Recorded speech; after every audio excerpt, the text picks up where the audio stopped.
Hello and welcome to Five Guys on Live, where we are joined by a special guest sitting in for CJ, who is celebrating Thanksgiving a little bit early, headed home to, I want to say Connecticut, maybe North Carolina. I'm not certain which place he's from, or what home is now. We have the one and only actor, Michael Ward. Michael, welcome. Hey, I'm so excited to be here with y'all. It's my first time to the show. We are excited to have you. We see Monica in the background. You know, you're highlighting the things that matter to you. Gunica. And highlighting those things. We welcome you to joining Five Guys on Live. So what we do every episode to welcome our guests and allow and for you in our audience to get a chance to know the five guys a little bit better is you get to ask a question to each guy. It can be the same question or it can be a different question. That's your choice. So you ask the question, take it away. Oh, okay. So music for every mood. So, oh my God, we're all stuck in the house, and I wish that we could really turn up and go to the club. So I will start with Rodney, who invited me to be on here with you all. If you could go out to the club and just dance to one song. If Corona wasn't around right now, what song would it be? Well, I will be on here lying if I say I have not been to a club, so I'm not gonna do that.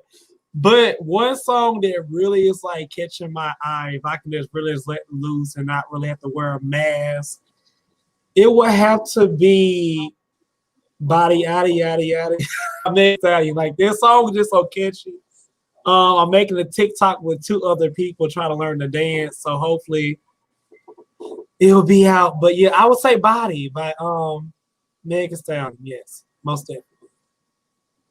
Okay. So I have a question. Was Rodney choppy for everybody or was it my internet? It's me?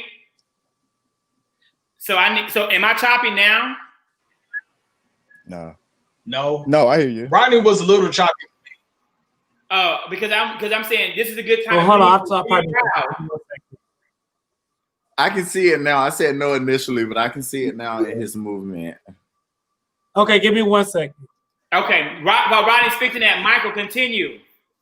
Okay, we got IG_King Darius. So, favorite liquor of your choice? Because you're drinking wine. Is this wine? So, what's your favorite? I'm drinking Sauvignon Blanc tonight, but I'm kind of. Yeah, just a little white wine, 12.5%, nothing major. My liquor of choice, oh my God, you put me right on the spot. I am about the cookout drinks all day long. And so if you give me a good Hennessy or a Crown, preferably apple or peach, I'll be just fine. But as long as it's dark port. What are you drinking tonight, Michael? I'm drinking tea. What was in the red cup? Tea. Actually, no. In the cup is Crown Royal Crown Apple. But my mouth get a little slick, so I was like, I don't know if this is a family-friendly show. So I was like, oh no. Do you see? Okay, I was like, balance. Balance. We're trying to do that this year. Yes, multifariousness. Come on. So next, we've got IG at Vince Ashton. Thanksgiving is coming up. What's your favorite dessert?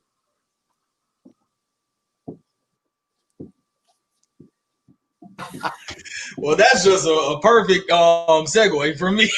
Oh. So, yeah, my favorite dessert would be cheesecakes. I do have my very own cheesecake company called It's a Cheesecake, and we are receiving many orders, getting prepared for Thursdays, of course, holiday. Wednesday will be pickups, and Tuesday will be the deadline. But enough about that. But all in all, cheesecakes is my favorite dessert. No, that's awesome. I didn't know that. How can we support? Just follow me at It's a Cheesecake ATL on Instagram, and it's pretty self-explanatory from there. You can take a look at the menu on the timeline or on one of my posts, and then just shoot me a DM if you're interested. Come on, slide in the DMs for some dessert. Slide in them DMs. Hey, Cash App me now. And last, saving the best for last. IG, this activist. Oh no. Ooh. Make it a good one. Don't give him too much. Lil Kim or Nicki Minaj? You know what? It's going to definitely be Nicki Minaj over Lil Kim, hands down. I was never a Lil Kim fan. I was more of a Foxy Brown kind of guy. Come on, I Inga. felt like Lil Kim was way too overrated for being exceptionally explicit. And I felt like it wasn't her rap style that got her recognized. It was her explicit lyrics. So I'm all about the quality of what you say. But even with that said, I have grown to dislike Nicki quite a bit. And I'm team Megan Thee Stallion all day. So I'm a Meg the Stallion kind of man. But with that dichotomous choice, I'm going to always choose Nicki over Kim. I'm going to let you have that. I'm not, Michael. I'm not going to let him have that. Nicki Minaj has become like this big thing in social media.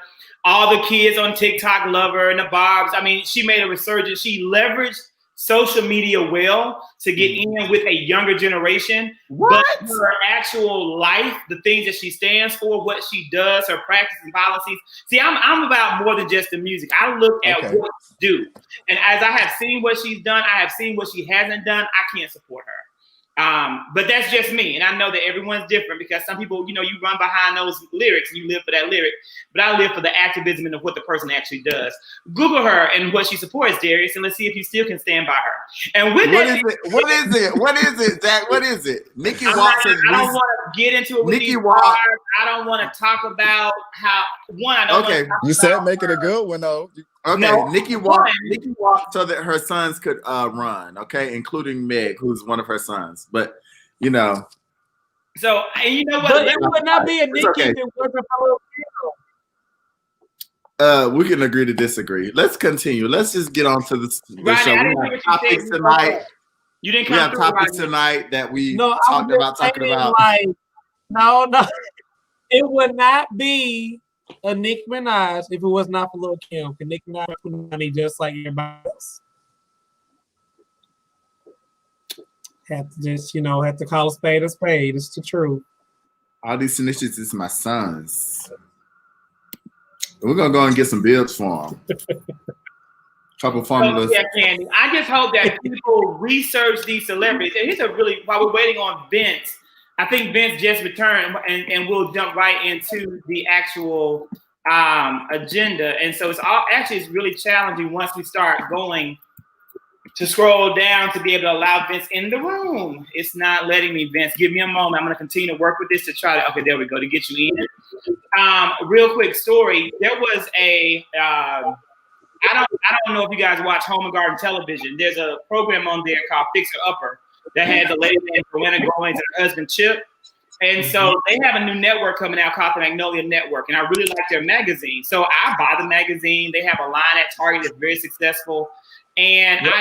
But before I could support them and post about how I really love this magazine, I Googled them.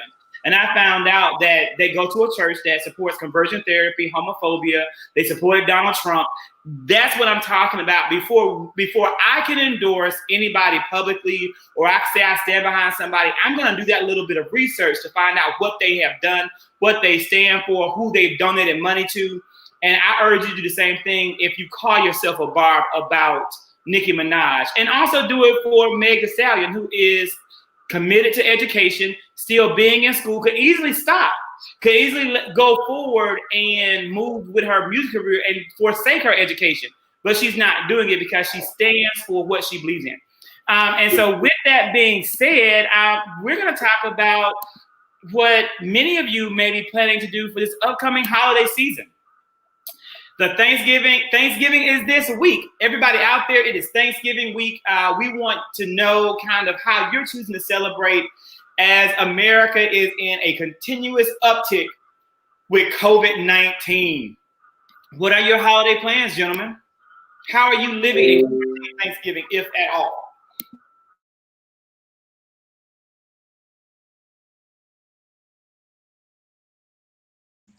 Well, for me, I have a very large family, but I primarily hang out or am with my mom's side, and we're very, very small. So it's typically always between 4 to 5 of us as is. So we're just gonna, do our normal thing, just keep it very close knit. On my dad's side, that's normally the larger side of the family, the larger gatherings. That won't be happening this year. So I'll probably slide by and see my granny on my dad's side and say hello and all those things. But even with her being of an elderly age, she's already like, y'all stay away. So we actually did a drive-by birthday party for her on October 1st was her birthday. I believe she turned 75, I think. So she's very precautious about the pandemic, and she's willing to sacrifice the holidays and family time in order for us to get the pandemic under control and resume as is come 2021. So it'll be very close knit for me.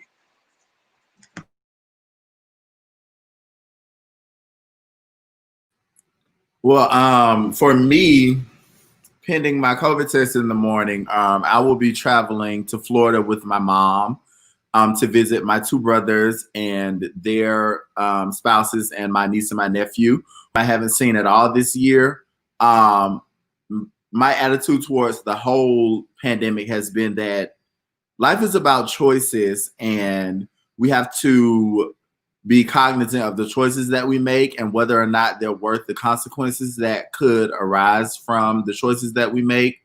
So typically or ordinarily, my grandmother had 8 children, all 7 of her living children and all of the grandchildren and great-grandchildren and her siblings. All of us would be together for Thanksgiving, for a family reunion. At this point, we would have seen each other at least 4 or 5 times this year, and we haven't done that. And so we are definitely taking considerations as we think about how we're going to be together this holiday season. And I understand that for some people that can be problematic, but for us, we are willing to do the best that we can in order to see each other, because it has been 8 or 9 months, and I'm not going to go another day without seeing my family, and no one will make me feel guilty about that. It's a smile at the end for me. I have decided to stay in Atlanta because my grandma's 84 years old. She has dementia, and I have been out, so I don't want to go home and just risk giving her some just to see her. I did see her like 2 weeks ago, I want to say, when I went home for a project. So it's sad because I have a big family. It's like 31 first cousins. So like we're not used to not seeing each other like at all this year. But for the sake of our grandmother and for the sake of, just to keep people safe, I decided to stay home and I want to cook for myself. But for people who are traveling, I hope you guys be safe and just please protect your elders and your family, because COVID is real. Like for it's real.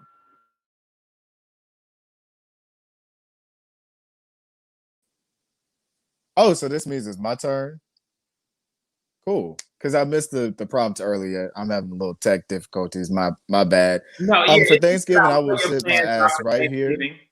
Your COVID-19 Thanksgiving. in the same. You breaking up on me again. So I was just saying, for Thanksgiving, I'm gonna be sitting my ass in this house. I'm about to be in the same spot, probably with the red Solo cup in my hand. I will be working Friday, Black Friday anyway. So my family actually now has moved to Mississippi, and they're traveling home to Houston, Texas. And then my other family is in Jacksonville, Florida. So anything that I would do would be a turnaround trip. So I don't want to just go for one day and come back. So pretty much my harm reduction approach will probably be more for Christmas, is that I'll try to go home. But for Thanksgiving, I will be right here in this house in the same spot, probably watching bad Tyler Perry movies, getting drunk. I'm going to do a small COVID-19 Thanksgiving with the people that have been a part of my COVID bubble throughout this whole entire quarantine process. It's the same group of people.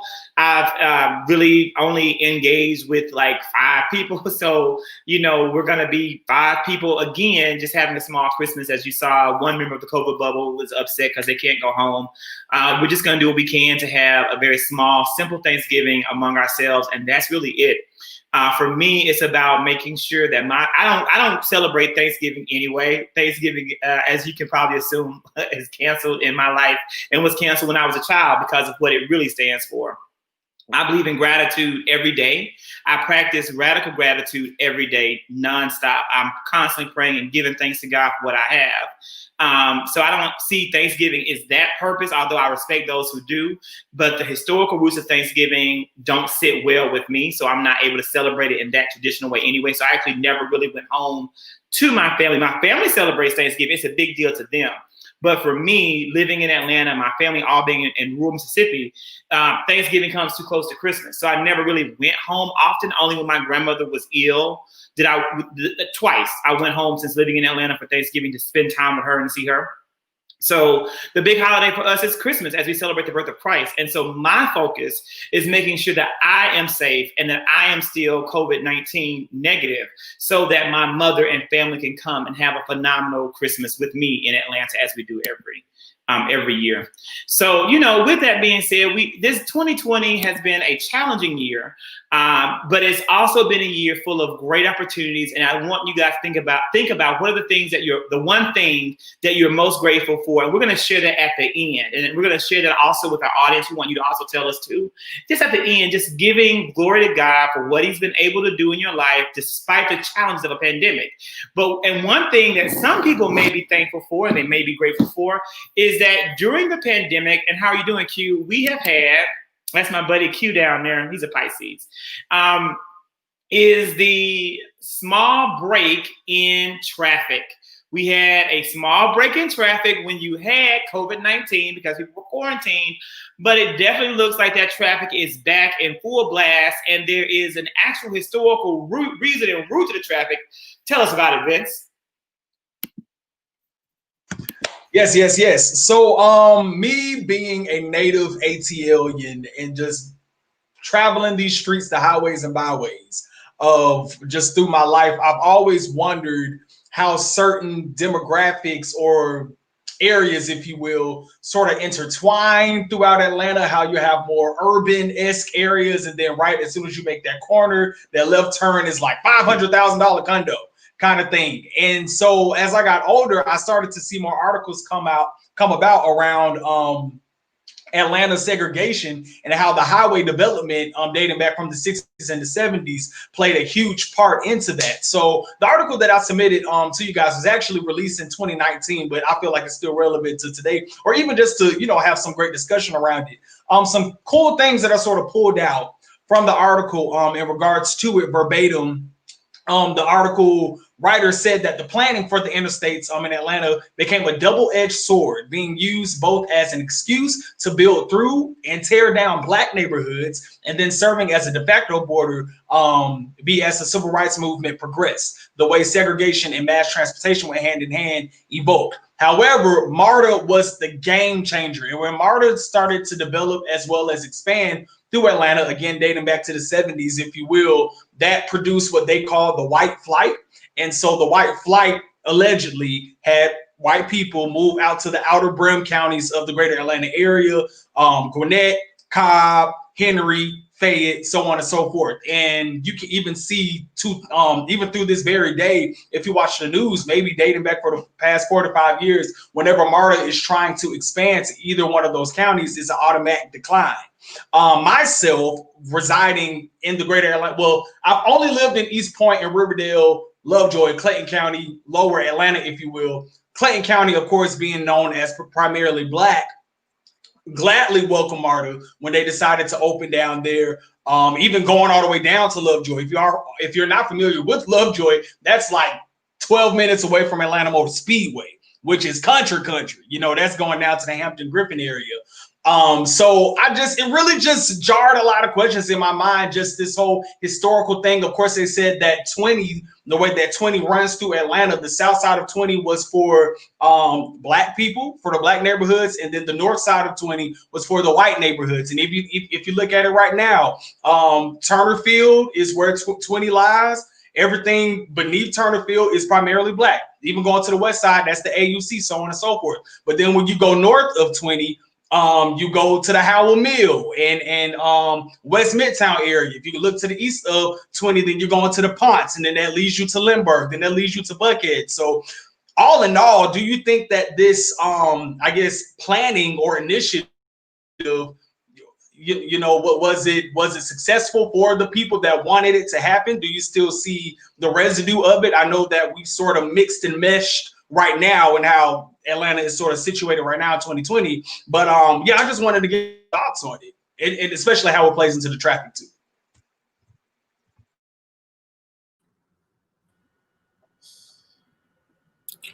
Less about the traffic. I'm more aware and familiar with how it affects the schools in Atlanta, especially being an educator and having taught in Fulton County, to see what it is like in South Fulton as opposed to what it's like in North Fulton, or even in APS where I student taught, to see what it's like in the West End as opposed to how it's like towards Buckhead at North Atlanta High School or Sutton Middle School, to see the differences that happen within those communities just based off of the SES of those specific communities. It is very eye-opening to see.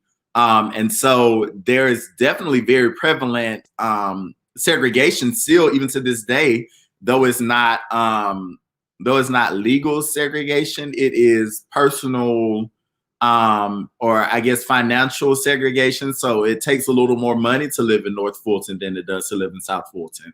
And so as a result, the people who live in the houses in North Fulton are a little more affluent than the parents and the families that live in South Fulton. And even for me, working at a school more specifically on Cascade Road, being the affluent road or the affluent area for Black people in Atlanta, it was interesting to see how some of the parents of my students were doctors and lawyers and pastors, as opposed to just going a little further down to Fulton Industrial, where you have extended stay motels. You will also have a very transient population of students who were depending on long and extended stay motel options. So it's always interesting for me, looking at it from an education perspective, to see the differences within these communities and how the different locations affect it. And then I'd also like to point out that 20 runs east to west, is 75 that runs north to south. And so so I'm from a rural community that is far, would it be considered east of Atlanta? Yeah, far east of Atlanta. And as I come into the city, I'm so excited to see it go from 2 lanes to 3 lanes. That's when I get most excited on my commute back to Atlanta. I know I'm almost home. But to think about even going out into Henry County. So if you think about it, North Fulton is predominantly white. South Fulton is, well, predominantly white and other. And then South Fulton's predominantly Black and other.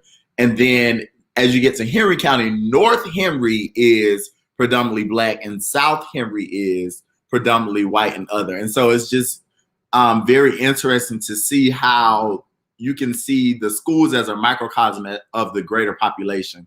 But it's definitely a thing. It's definitely something that's prevalent, especially in the metro Atlanta area.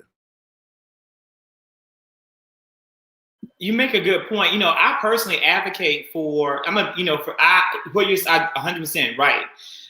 It is the system that we have to live within, unfortunately. And there, to me, where should the energy go and where should the effort go now in terms of trying to rectify and provide equity? I'm a major proponent of if you live in a predominantly Black area, I'm a huge proponent of sending your child to the schools in that area and enhancing and building up those schools. I see so many people going out of their way to go into financial debt to live in areas where they can be with white people and have their students go to school with white people, only to have their children become absolute victims of systemic oppression and racism, to be continuously mistreated, to have their self-esteem wiped clean, to have their sense of self devalued. That is what I witnessed as a Black teacher working in a predominantly white high school for 9 years. I taught at a high school that was 90% white, 10% other. And the way those teachers mistreated the children of color was absolutely appalling. And now I have been very fortunate to unfriend literally almost every single white teacher that I was friends with on Facebook during this campaign. And it was a joy to do so because I knew they were racist, but I had no evidence. But when they came out in support of Donald Trump, that was a smoking gun that I was able to use to blow them away when I clicked the unfriend and shall never speak to them henceforth. So I just want people to think about that as well as they think about, you know, I want to live in Alpharetta. I want to live in Johns Creek.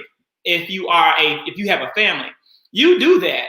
But when you do that, it comes with risk and it shouldn't be the case. And yes, you can fight those things. You can make that better for your child and for future children of color.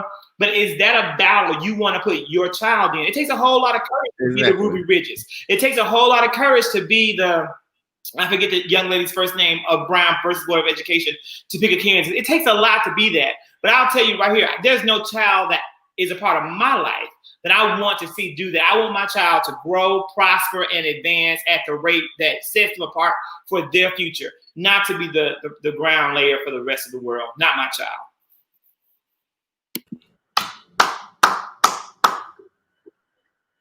That was wonderful, you guys. I really like that. I guess for me, when I first moved here in Atlanta in 2014, March 2014, Atlanta has completely changed. From Spring Street to I remember it used to be a nice Checkers after the club you can go to. That is no longer there. Even places around a bar called Bulldogs, it's a completely new area. I'm just keeping it real. It was nothing nice about that. Even T-Mobile. It was. Rodney, you know, if you was hungry, you got your chicken burger. It was nothing nice about that. Bulldogs in this quarantine. Or that Domino's across the street. There was nothing nice about those places. They took forever. Anyway, I'm sorry. You know, I'm just saying, you know, I've been here for a little while. And honestly, what's really funny to me, I used to live in Shamrocks Gardens off of Campbellton Road. And now when you go through the West End, now you can't really find a home no less $250,000. You know, and that's just what it is. So it's so funny how you guys were saying how white people or other was moving away from this city. And I mean, one of my friends, Patricia, told me how Punxsutawney Market was a hood. But now you can't stay in Punxsutawney Market no less than $2,000 a month. And I was like, heck no. I love the Beltline. I want to move by the Beltline, but I'm not paying $2,000 a month to move out there. However, we have to think about that now. Black people are not in the same situation as it comes to financial means. We have money. Coming from New York, coming from California, even come from Miami, where I feel like prices are high. Like, oh, this is cheap. $1,800 a month. I can move anywhere I want to move. So I can see.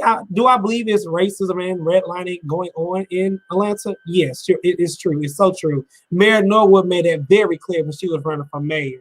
However, you have to also think that we're not the same. Oh, yes, so people anymore. Like, we have jobs, we have the means to move, and I'm thankful for that. And for the Black people who do have property in the West End and Vine City, hold on to it. Don't let it go. Don't be bullied. Don't get $100,000 to sell your property and they go around and you can't live on your land for no less than $450,000. Hold on to your property. Even East Atlanta, even talk about the zoo area, Grand Park area. Like, them houses, I went out there because I'm looking for a home right now. And the houses are like $400,000 and $500,000. They barely have 2 bedrooms. And I'm just like, what?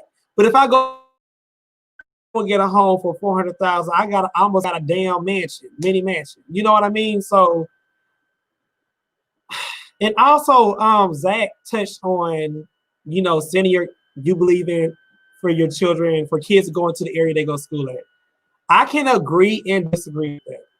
Me, when I first lived in the area in Gulfport, Mississippi, the school system was very far behind, and I'm trying to say I can say so I don't sound wrong, but I noticed a shift from going from a predominantly, I guess you want to say, white and other school, going to all Black school.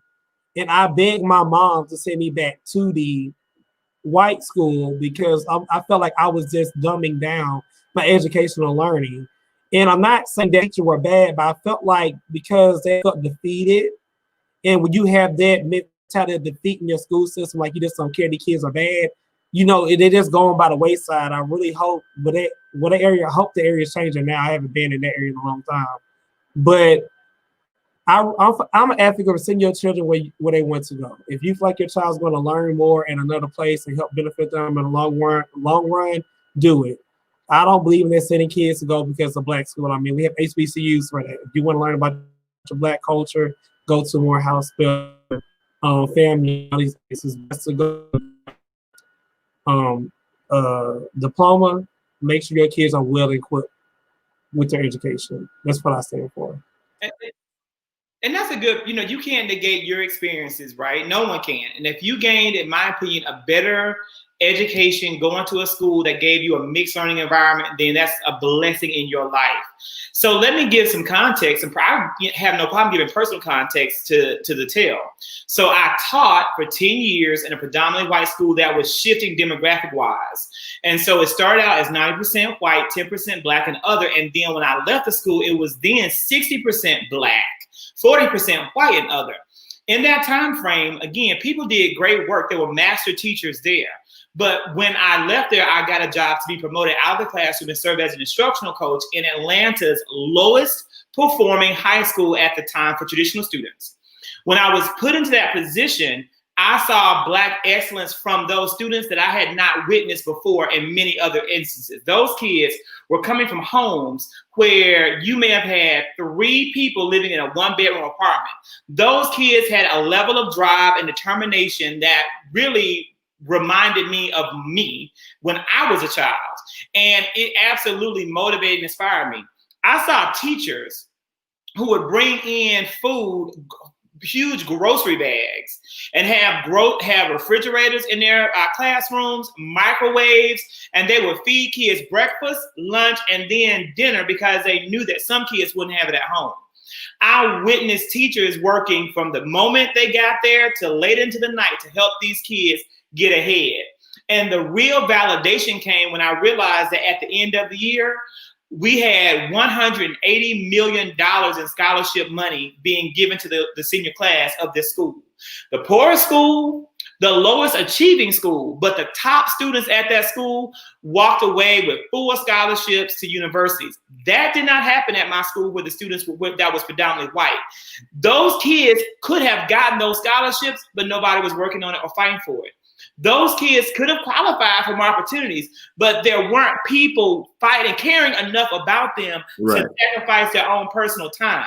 As a teacher, I was teaching. It wasn't necessarily my job to find kids scholarships. I didn't even know this existed. I didn't know that you had the ML King scholarship and you had all this qualifying Gates money. I didn't know that until I went to the lowest performing school. So what I'm saying is, for our top students, don't think that a white school is going to give your child the opportunities that he or she may want. I've heard lots of horror stories of families making huge sacrifices to move into these expensive neighborhoods, only to have their children flounder, not do well. You have A students who fall to being C, D students. Then they think they're stupid and dumb, not because they are, but because the teachers don't support them, and it reinforces negative stereotypes. All of that, factors in. So I just say, think about all of that and do what's right, like you said, Rodney, for your individual child. And to that point, Zach, what really pisses me off personally is this idea that predominantly Black schools are low performing because of the performance of the teachers. And in my personal experience with the position that I serve in, even now, as a coach for a university who goes into a myriad of different types of schools all the time across the nation, what I see is that you don't have to work as hard when you have students who come from homes and they already come to school with 90,000 words in their vocabulary because they have conversations with their parents, and they come with a reading level that is already commensurate with whatever grade it is that they're in.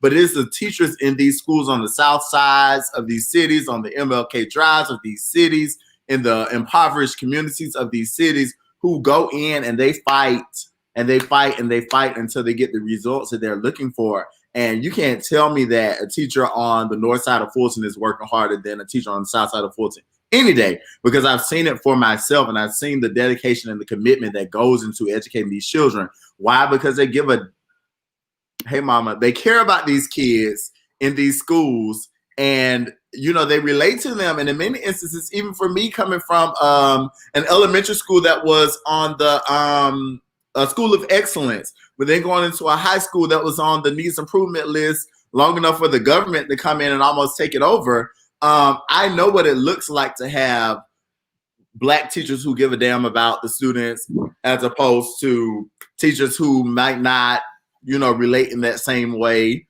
who have been hired to do a job and they believe in that job, but do not do the extra to ensure that the children achieve in the best way that they can. And so I've seen it from many sides, from the private schools, the Atlanta International School, and seeing one of my boys just be like completely disregarded and completely labeled as a behavior issue. You know, they don't want to work with him because he's not doing what all the rest of the children are doing. And one thing that my mom always taught me is that you don't call kids bad, because when you call them these things, then they play into those stereotypes. And so it's just been eye-opening for me, even having my own biases going into education, to see how achievement, as Christian is saying, is measured across the board. And even for private schools, a lot of people don't know that private school teachers don't have to have the same qualifications as public school teachers.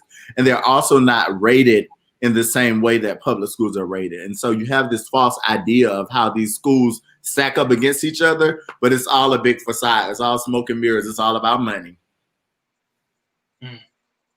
Vince, were you going to add in? I want to hear from Michael. Let's go, Mike. I'm sorry. I was no, I was definitely listening to the conversation, because I think what educators do are so very important. And to speak about just pretty much the redlining and everything that happened. I mean, even as the article that you spoke about pointing out, this happens in most metropolitan cities. As far as urban renewal, as they said, James Baldwin called it, where they come in, they pay low property values or whatever to get the Black people out, they bulldoze it over. But one of the things too, historically, if we look at, is that even when people self-segregated, even when they wanted to, and we had schools, we had churches, a lot of what goes into students as well is community support. So a lot of times, as my parents would point out to me, is that everybody knew everybody could whoop on you. And if somebody saw you doing something bad, then they was going to either whoop you or they was going to tell your mom. So there was a level of accountability and responsibility, and as well community and peer support, even though they were self-segregating, because most of the people that went to school with you were your neighbors, you knew them, or your teachers looked like you. So yes, as you said, they did reinforce that they want to see you win. They want to make sure that you get the material and educate you and prepare you for the world that comes ahead. So I think even a lot of my experience growing up in a metropolitan city, like I said, Jacksonville, Florida, I'm a transplant here to Atlanta. But even in Jacksonville, I mean, it's pretty much the same. Most of the jobs are centrally located in white neighborhoods. Public transportation is not the best. So someone living on the north side of Jacksonville who walks out of their home and sees liquor stores, they see nail salons, they see tattoo shops, maybe the gas station, and you as well have to drive 10 minutes out of your neighborhood to even get fresh fruit, produce, all of these things. So I think when it comes to redlining and historically, even looking at Atlanta, I think we have to consider most metropolitan cities and our history as a nation in America. I mean, looking at MARTA, up and down, straight across, wherever it goes, most of those people that are taking public transportation are African American. I remember when I first started coming to Atlanta, it was moving African Americans rapidly through Atlanta. I think somebody called MARTA, and I was like, what the hell is that? And so and I mean, that ties into as well when the article said that most of these counties that are primarily white don't want MARTA in their neighborhoods because they feel like Black people, it's what they're going to say, covert racism is that they don't want them in their neighborhoods. So I think that also ties into it when it comes to Atlanta from what I've seen. I remember coming to Atlanta, y'all talking about the checkers. I remember coming to Atlanta when in Dunwoody, there wasn't anything but woods and maybe Perimeter Mall. And then when I moved back here, I'm like, oh, black people actually live in Dunwoody, Sandy Springs. What year was that, Michael?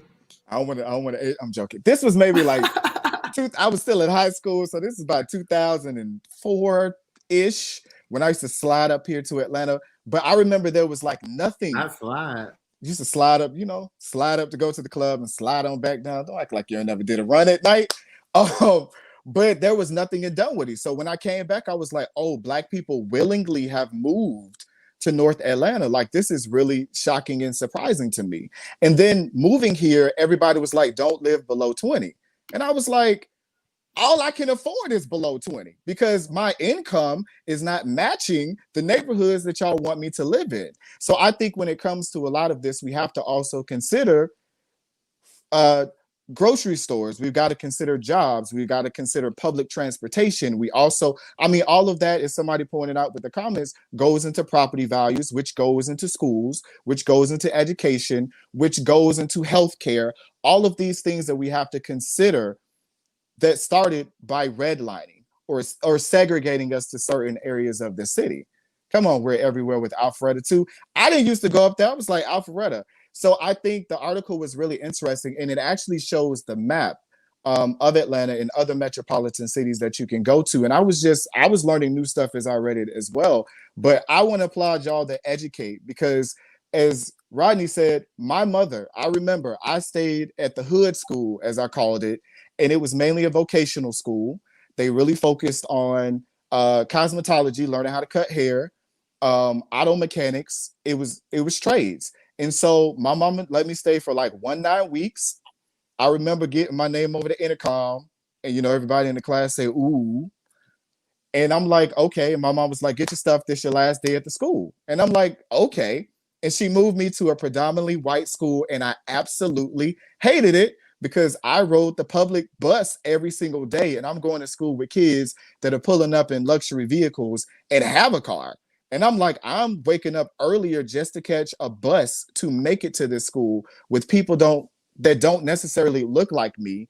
I'm sitting in honors classes with people that don't look like me and teachers that aren't teaching to me, outright not teaching to me. And I'm having to learn by myself. So I think it's very interesting how this is even played out in Atlanta as we see it now.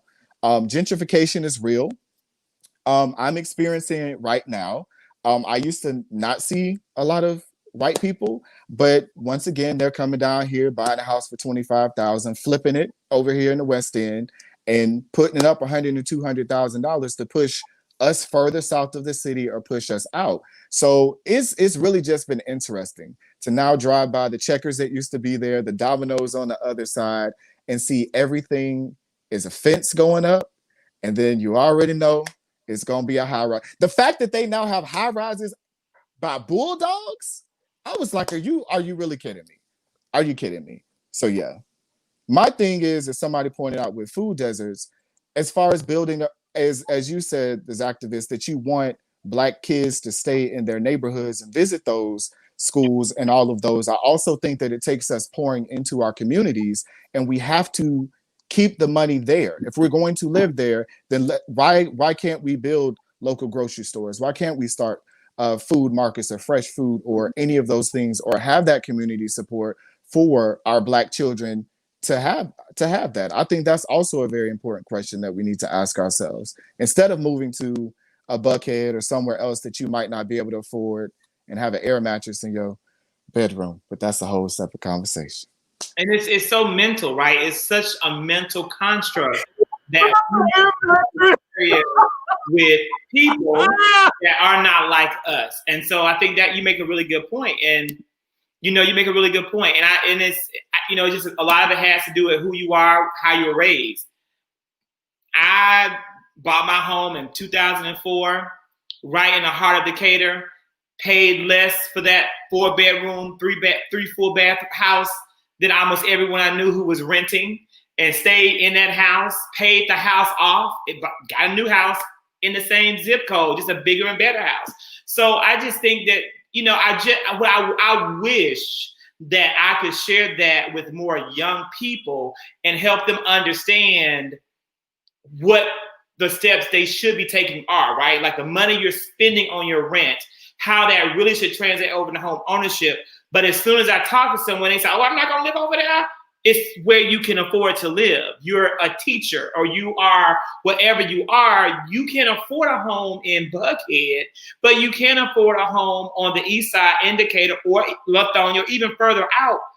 And you're going to be able to, one, pay less for that home than you pay for your rent, and you're going to be able to have money in the bank and then invest that money in your dreams and goals for the long-term sustainability of future. But hey, that's a whole other story. So with that being said, oh, paid it off. Yeah, the house was paid off. I paid it off because I sold the home. And then I sold the home, of course, at a profit because sold the home at a profit. So paid that off and then paid off everything else to be as debt-free as I can be. And so with that being said, it's an unfortunate time that we're not living for many people who are accruing more and more debt because we do not have a second economic stimulus. President-elect Joe Biden met last week with House Leader Nancy Pelosi, as well as Democratic Senate Minority Leader Chuck Schumer, to really work out the plan to really push to get, again, a second stimulus passed. We talked about this on the show previously, and we talked about the House passed a $3 million stimulus plan. They then dropped that down to $3 trillion. They dropped it to a $2 trillion plan, and the Senate refused to move on it under Mitch McConnell, and he's saying that he is only going to, pass no more than $1 trillion in funding. But now that President-elect Biden is prepared to resume office, they're going back up saying we need the $3 trillion plan passed. Let me tell you what we're about to lose. In a couple of weeks, we are going to lose expanded unemployment benefits for Americans who receive that in this moment of being unemployed because their jobs were lost due to COVID-19. That money ends in a couple of weeks. The student loan pause, where we're not having to pay our student loans or go into financial recourse because we're not paying student loans, that is going to end in a couple of weeks. The moratorium on evictions has already started to lapse. Many places are already giving eviction notices, even though that's not set to expire for a couple of weeks, as well as the Family Medical Leave Act. So if you get sick and contract COVID-19, your job will be able to deduct your payment or possibly even fire you. That doesn't speak to what school systems need or what hospitals need, what healthcare needs, or any of this relief that's out there. All of this is about to go away in a couple of weeks, and it doesn't look like the Trump administration cares even one bit. All they're concerned about is trying to steal an election that they don't have a chance of stealing. Gentlemen, what are your thoughts on the second round of stimulus, and what, if anything, the American people could do about it? For me, when I think of Trump supporters, I always go back to Precious when Monique told her, "It's more white folks on welfare, the black people, what'd she say? Oh, Nancy's or something like that." And so I find very funny how Trump supporters who voted for Trump has completely left the fact that COVID-19 is real and we have jobs who are losing their home. And majority of people who are on these type of benefits are majority white because majority white people in America. And now I see a shift where I do read Donald Trump's tweet where they're angry and they're like, well, you forgot about us. What about us? And when I do see people tweet under Donald Trump's tweets, they're more like affluent white people who have money. And then you got the poor white people like, well, I need my benefits. What's going to happen because blah, blah, blah, blah, blah. And like I said on previous shows, it's really sad, you guys. And I just really hope that America does more to give somebody another $1,200 check if we are continuing to be shut down, we're not, because honestly, they're losing their jobs. I know a lot of people who don't have a job and they have to resort to other things to get income. I'm not here to judge nobody. That's your life. You got to pay your own bills. But people are going to extreme sources just to make a way, do things they probably didn't want to do because their job is gone. Well, who lost having to settle to go to a job where it's paying them $14 an hour. They used to make a certain thing. This is, and even though Atlanta is so open, partying and we're doing all this stuff, but it's a lot of places who, when you pass through, it's like a ghost town. And it's just really sad. And I just pray and I hope that Georgia flip over the Senate to Democrats, because I truly feel like Democrats are going to care about the people and are for the people. And in a day, like, it's just heartbreaking, and like see evictions and see all these kids on the streets and like people starving, and it's horrible. I mean, it's real. Even though we live in Atlanta and it's like beautiful flowers and everybody dancing, acting a freaking fool, but it's really places are really like trying to figure out where the next meal is going to come from. And I just pray that the Biden administration really, really put in the work and really pass some type of economic release where it can at least help some people for until we get this COVID-19 under wraps. Like, this is how I feel. Yeah, I think there's some good points. And so anyone who's ready to jump in, you can unmute. But I want to say that, the Biden administration can't give you anything. They can't pass code. They can't do anything. The Biden administration can do nothing alone. The executive branch of government can't give you money. That is not going to, it can't happen that way. So when people are looking at Biden, you can't look at Biden. You Right. also look at the House of Representatives. You can't look at Nancy Pelosi and blame her for not having. You have to look at the whole entire legislative branch of government. All Joe Biden can do when he's president is sign the paperwork. Right. Just all Donald Trump can do is sign the paperwork. Donald Trump did not give people Trump checks. Donald Trump didn't give Americans a first round of stimulus. He lied. He used that branding trying to get reelected. All of that work came from the House of Representatives and Nancy Pelosi and in the Senate. They made it happen. That was a Pelosi-McConnell check, not a Trump check. Joe Biden can't give you a check. Donald Trump can't give you a check. They can simply authorize and sign the legislation that executes that into law. But Mitch McConnell and the Senate, that is still Republican control, must pass. The only way, the only hope we have that Biden and Pelosi can push through is to elect John Ossoff and Raphael Warnock. So you will have a 50-50 control in the United States Senate, with the deciding vote being Vice President Kamala Harris.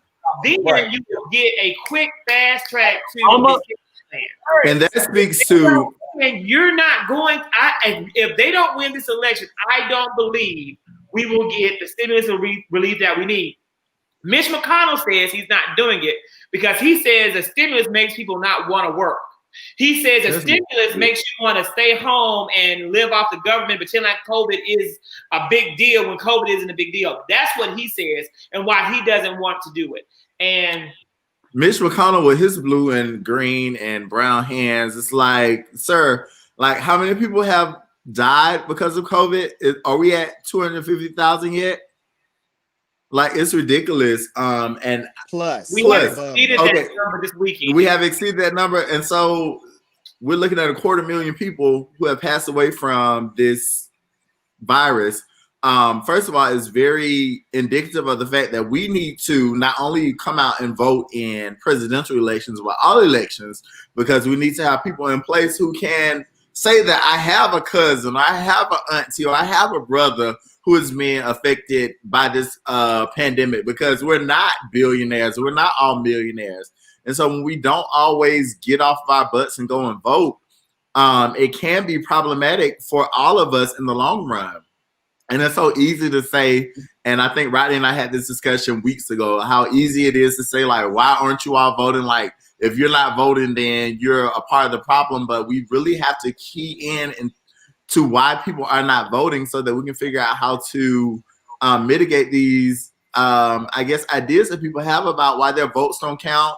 And even when we look at history and we understand why people feel like their votes don't count, but how can we convince them that their vote actually does count when they feel like, I voted, or I have to encounter so much voter suppression on my way to the poll that it's so much easier to just turn around and leave.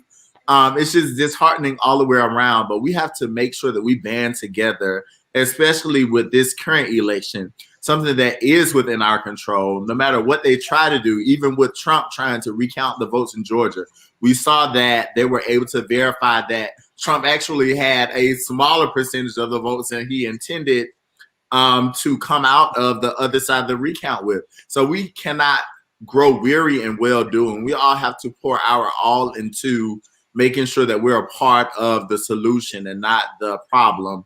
And so even with this stimulus, it's very disheartening that, elected politicians can't come together for a second and say, okay, aside from what I believe about, this other party or people who might not live the same way I live, everyone deserves to live in America. And that's what we say that we founded on, for everyone to be free to live their lives in the best way possible. It's just disgusting to see that everyone does not come to the plate to make sure that they're swinging in that way when it's time and when it really matters. So we have to make sure that we do our part. So if there is something that hinders it from happening, it won't be because we didn't show up to the polls. And then we can fight that. That's a good point. I went back. I realized when Dante posted again that he had posted earlier, and I didn't want any of the panelists to say that I'm not being fair in the comments. But then I went and looked at what he said, and I'm like, I wish I hadn't gone back. So for me, one thing that I appreciate about Joe Biden and the meeting that he had with Pelosi is the fact that they were very, very adamant about supporting and investing in the middle class. Middle class are two words that we haven't really heard from the Trump administration going on 4 years. So for the fact that they are bringing that into the forefront and that being the sole purpose of wanting to pass this second stimulus check, it's in addition to the urgency that they have behind it. They know that this needs to happen in the first 100 days of him coming into office. That speaks volumes. But we can't. I don't even want to say that this is beating a dead horse. I know Rodney has touched on it, Zach has touched on it, Darius has touched on it. Guys, we got to get these two senators from Georgia into these seats. It is so imperative. And if we got to keep doing the grassroots methods and we calling people, we texting people, we sending mass text messages, we joining Facebook groups, whatever we got to do, we're canvassing, we're campaigning on behalf of both of these two gentlemen. Also from Warnock, we definitely have to do our due diligence and exceed that same energy that we had to elect Joe Biden into office. I feel like people, and I've said this before, people view the president as the Lord and Savior of democracy. And I feel like a bulk of people that voted for Joe Biden is like, well, since we have him in office, then I can chill. It's a lackadaisicalness that is happening right now. One thing that sort of struck my attention was that Pence actually came down, I want to say last week or earlier, last week, and he campaigned for Loeffler at Purdue. So that goes into my comment about I hope that if not Biden, either Harris or Jill or Barack, somebody needs to come and reignite the flame in those same cities that were blue counties, in addition to the great job that Stacey Abrams has been doing. So that's my thought about it. I wanted to add this one piece before I say, and then Michael, we're gonna let you have it before we address Dante.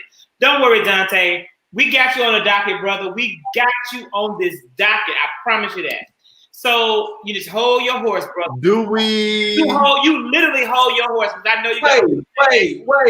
Zach, hold on real quick. So the first stimulus check was passed when? In April? The first stimulus act was passed in March.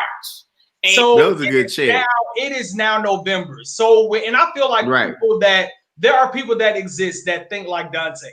April to November, that $1,200 is gone.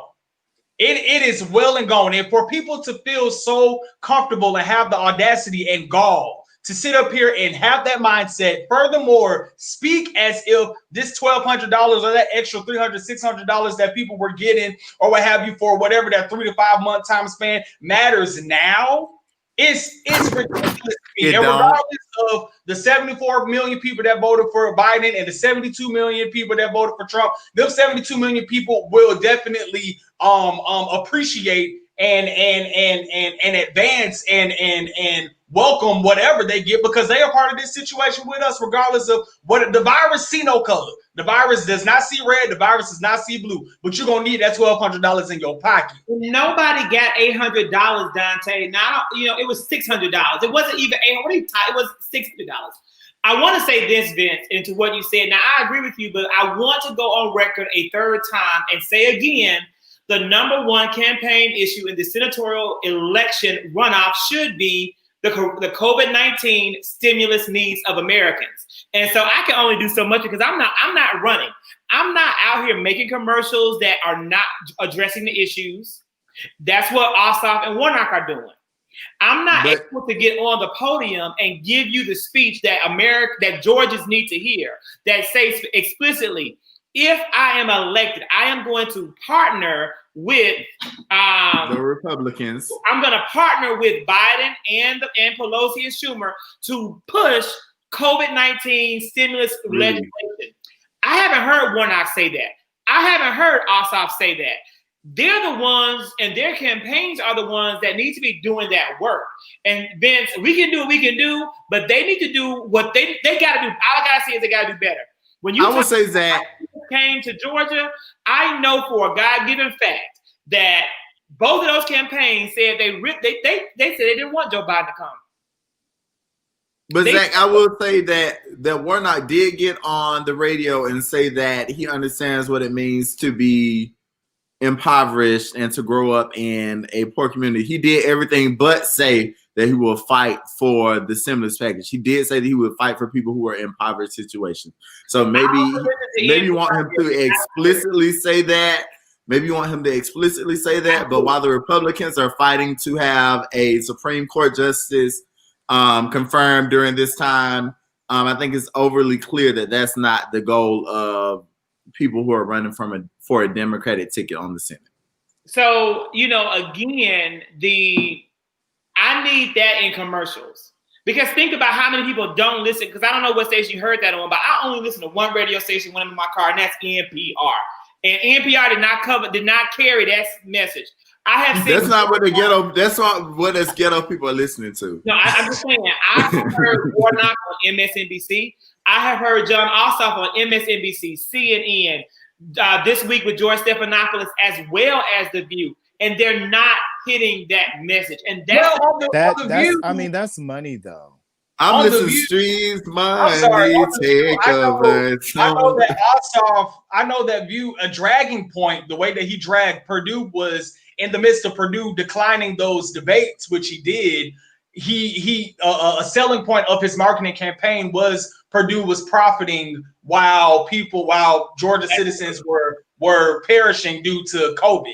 Loeffler and Purdue were building their portfolio, investing in the stocks, XYZ, while people were dying in Georgia from COVID. I know Ossoff has been promoting that, but I do have to agree with you, Zach. I feel like the aggression between both candidates is not there. I've said this before. I never was really compelled by Ossoff at all. To be completely honest, even 2 years ago, I voted for a different person for Senate versus him. He didn't get my vote, but I just think because this is just where we are, we got to give it to who we got to give it to. Did he run against Handel? It was a whole bunch. He ran against Karen. It was a lot of people on that ticket. But go ahead, Mike. I'm sorry, Michael. No, I love this conversation. We're gonna counsel you, Vince. I love the conversation. I'm just listening to it. I just look at the fact that these people at NailNet have just sent me an email telling me that my student loan payments is about to start up again in January of 2021. And I'm like, there are more important things in my life than paying back NailNet in the Department of Education right now for these student loans when people are wondering how they are going to put food on their table and pay their rent. You can laugh at me if you want to. Listen, we can frame this diploma. Can y'all take it back if y'all want these student loans? But I think more importantly, America really needs to look at, if we want to get COVID-19 under control, we have to have people getting money, getting them employed, because that's going to directly tie into healthcare, getting people into care, keeping us safe. I mean, as Rodney pointed out earlier, we now have people that are unemployed, that are looking for other forms of work, whatever they may be. What is the plan that we have moving forward in 2021 when we transition to Biden to get people employed, working, keep them safe and healthy, and as well stop the spread of COVID-19? And yes, I think especially when it comes to Warnock, I get an email every 5 minutes. It feels like I've gotten emails from Barack. I've gotten emails from Kerry Washington. I mean, he changed his name to RW. I was like, who is RW? It's also Warnock. So I think most of the time when I donate through Act Blue, I mean, they stay on me. They already have my information in there. And a lot of times what his ads are or his emails are saying is that he doesn't have the same amount of funds and all of that to promote those ads on those different outlets. So we also have to look at that. When it comes to getting people to the polls, I think we have a lot of people, especially this year, that realize the importance of voting, that realize sitting home unemployed with a $600 check, that this is not going to get very far to feed my family. And the fact that I'm now furloughed, no longer have a job, and I don't know what this economy is going to look like moving forward. So while we have a lot of time to sit in the house, even myself, I haven't been big on politics and civics and all of these things, but it takes education and using this time wisely to understand what we're voting for, more than the senators, more than the presidents, the people that we elect in office, such as the sheriffs and the commissioner and all of these different people, even in Atlanta, that matter. So while we have time, I don't think that we should be shaming people for however that, they choose to make a little bit of their coin. This is what this country was founded on, cheap labor. So I feel, well, free, I'm sorry. This was founded on free labor, not cheap. So I think that we really moving forward have to hold Biden, Harris, and whoever else that we put in office, we got to hold their feet to the fire. We have also fire, but I don't ever like. I hear a lot of people of color, Michael, saying Biden. Everyone's now saying hold their feet to the fire. Were you holding the feet to the fire of Donald Trump? Were you holding Brian Kemp's feet to the fire? And I'm just saying that, right? So I'm just saying I don't want to see. I think so. Put in place in regards to. I mean, you know what I'm saying? That's why we vote his vote out. Right. No, I'm saying. I mean, look at the work that Stacey Abrams just did. We did our part, but I want to make sure that we're holding everybody accountable. It is not Biden Harris who can pass an economic stimulus. That's right. But Brian Kemp, who is the current governor of Georgia, has he can do a lot more in the lives that we live and how it's not progressing in Georgia. I want to see people attack Brian Kemp. I want to see people demand accountability for Brian Kemp, but no one's doing it. Everyone's like, no, that's not true, Zach. I feel like we were, especially once. That's not true. I feel like we were holding his feet to the fire, especially when he came after Keisha. So I think, and people are outside of the governor's mansion, we have to give credit to that. Call her Keisha. Right. Child, her name is Keisha. They weren't, but you know what? Those same people that were outside the governor's mansion came right around and attacked Keisha when she stood up and told. That doesn't mean that we can't hold her feet to the fire either. Those exact same advocates. But hold on. But that doesn't mean that Keisha is exempt just because she's not the old white man. When they showed up, when they showed up in front of Kemp's Keisha's house, and Keisha's house, that was around social justice. That was not around Corona, COVID, stimulus. What are you doing for Georgia citizens and my pocket? That was around that whole George Floyd era or what have you. So I actually have to agree with Zach. I feel like that energy in terms of the COVID response, Georgia citizen response, everything that the governor could do in effort to improve and assist Georgians has not been exhausted, if at all. But I disagree, Vince. And then I also feel like I don't agree. I disagree. We don't all follow everyone in Georgia. It's some people who be lighting up Kemp butt every day on Twitter. So we can't just say for what our social norm is that it speaks for everyone else in Georgia. That's not true. And also, when Keisha was speaking about what she wanted to happen in Atlanta, she was not alone in being at the Capitol, making sure that her voice was heard, and making sure that when the governor tried to sue her, she was not alone in her effort to make sure that Atlanta was locked down and where it needed to be. She has not been alone in that effort, and to say that she's alone in that effort or to say that the people of Atlanta have not had her back when she's right is a gross misstep.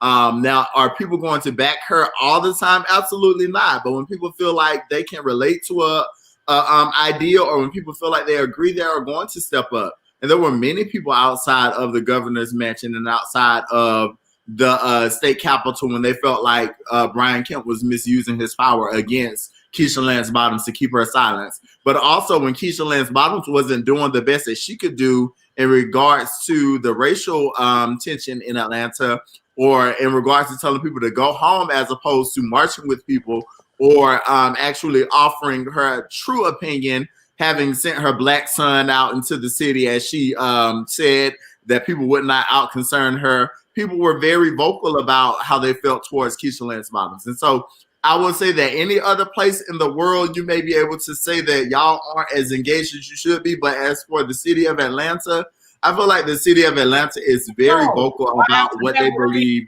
one way or another. May I give and it might not always be what you believe in, but absolutely, Zach. There's some evidence. Evidence number one. When people protested at the governor's mansion, the National Guard troops came out with their assault rifles and people went home. When they what do you do when people have assault rifles on you? Let me finish. They went home. They did not continue to protest in front of that governor's mansion. Brian Kemp cleared them out. When they tried to protest the state capitol, Brian Kemp erected gates to stifle the appropriate protests and people's First Right Amendments. And the protest of Brian Kemp and the protest of the Georgia government died down. Keisha Lance Bottoms did not stop the protest, despite the people starting to protest her. She allowed it to continue. Even so much so that right now there is a lawsuit against her and the city of Atlanta for the loss of that young girl's life that was taken in the I don't even know that is it the Pittsburgh community after the killing of Rayshard Brooks. She now that Keisha Lance Bottoms is a savvy politician, and she, I firmly believe, understood the bigger picture of the protesting. She never said she had a problem with peaceful protesting, but she was concerned about the damage to the city, the damage to black businesses, as well as the public perception of what was happening. There is no doubt now in my mind, as we are now several months removed from those protests, that those protests did significant damage to how Americans view racial reconciliation. Because anytime you talk about Black Lives Matter, and anytime you talk about racial reconciliation, people talk about the looting erroneously. People talk about Black Lives Matter and associated with Antifa and terrorism. That has undermined the progress that we made this summer. That's what I believe Keisha Lance Bottoms and people who knew better knew that young people on the forefront couldn't understand because they didn't have the forefront. With age comes wisdom. Keisha Lance Bottoms is no newbie, or she's not a novice to politics. Politics is a process, and sadly, in many ways, politics is a game of strategy. That's all well and good, Zach. Okay, that's all well and good. That's all well and good, but people are going to until they start coming to Buckhead tearing up stuff. No, but when they were downtown, they can tear up downtown, tear up everything. Even aside from that, Rodney, people are going to perceive the rioting and the looting and the protesting in the way that they intend to perceive it. It is not the job of the protesters who have been wronged and who have been abused for centuries to decide how other people will perceive them. Now, Keisha Lance Bottoms, she is a politician. That is her job. But it's not the job of the citizens to say, all right, well, if we go out here and we're upset about people killing black people in Atlanta, like we might be perceived as being dangerous or being violent. Like that's not the job of the citizens to think about that. Hold on. This is, we have to now dial back and go to the root of the conversation, which was around the stimulus package and Corona. So okay, well, take us back. Take us back, Vince. Yeah, take us back. I'm about to, if you will let me. Thank you. I will. Thank you. Point, mute yourself. Zach's initial point was around the lackluster attempts, if at all, that our senators, current senators, and Governor Kemp has not been doing. Everything that you have communicated recently has been around the protests in regard to social justice. When Kemp opened Georgia back, nobody's asses was in front of the governor's mansion. Nobody's asses was in front of the Capitol saying, close Georgia, save lives. Close Georgia, saves lives. We need this. We need that. We need investment in funding to protect each other. We need rapid testing. We need that. No. But what we did do was get our haircut, take our ass back to Lennox, shake your ass in the club, go to the hookah bar, go traveling, XYZ. So everything that he opened that is now a disservice to where we are today, we took advantage of. That is the root of the conversation right now. Vince, but you're completely no. You're completely ignoring. You are completely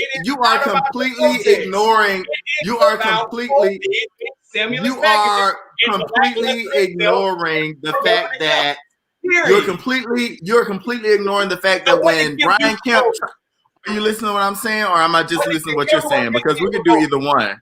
We can do either one.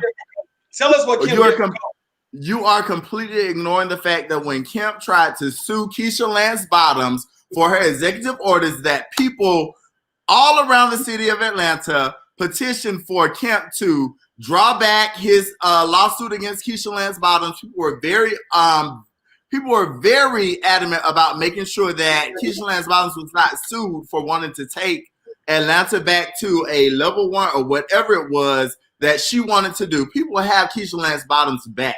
And sometimes I think to a fault, but that's neither here nor there. But to say that people in Atlanta were not concerned with the way that Brian Kemp handled coronavirus, they were even saying that Kemp was in cahoots with Trump, and then Trump put Kemp out to burn at the end of the day. So you cannot say that people were not being vocal about the fact that they did not appreciate the way that things were going with coronavirus in Atlanta and in Georgia. That is simply not true. People were vocalizing that they were not cool with that.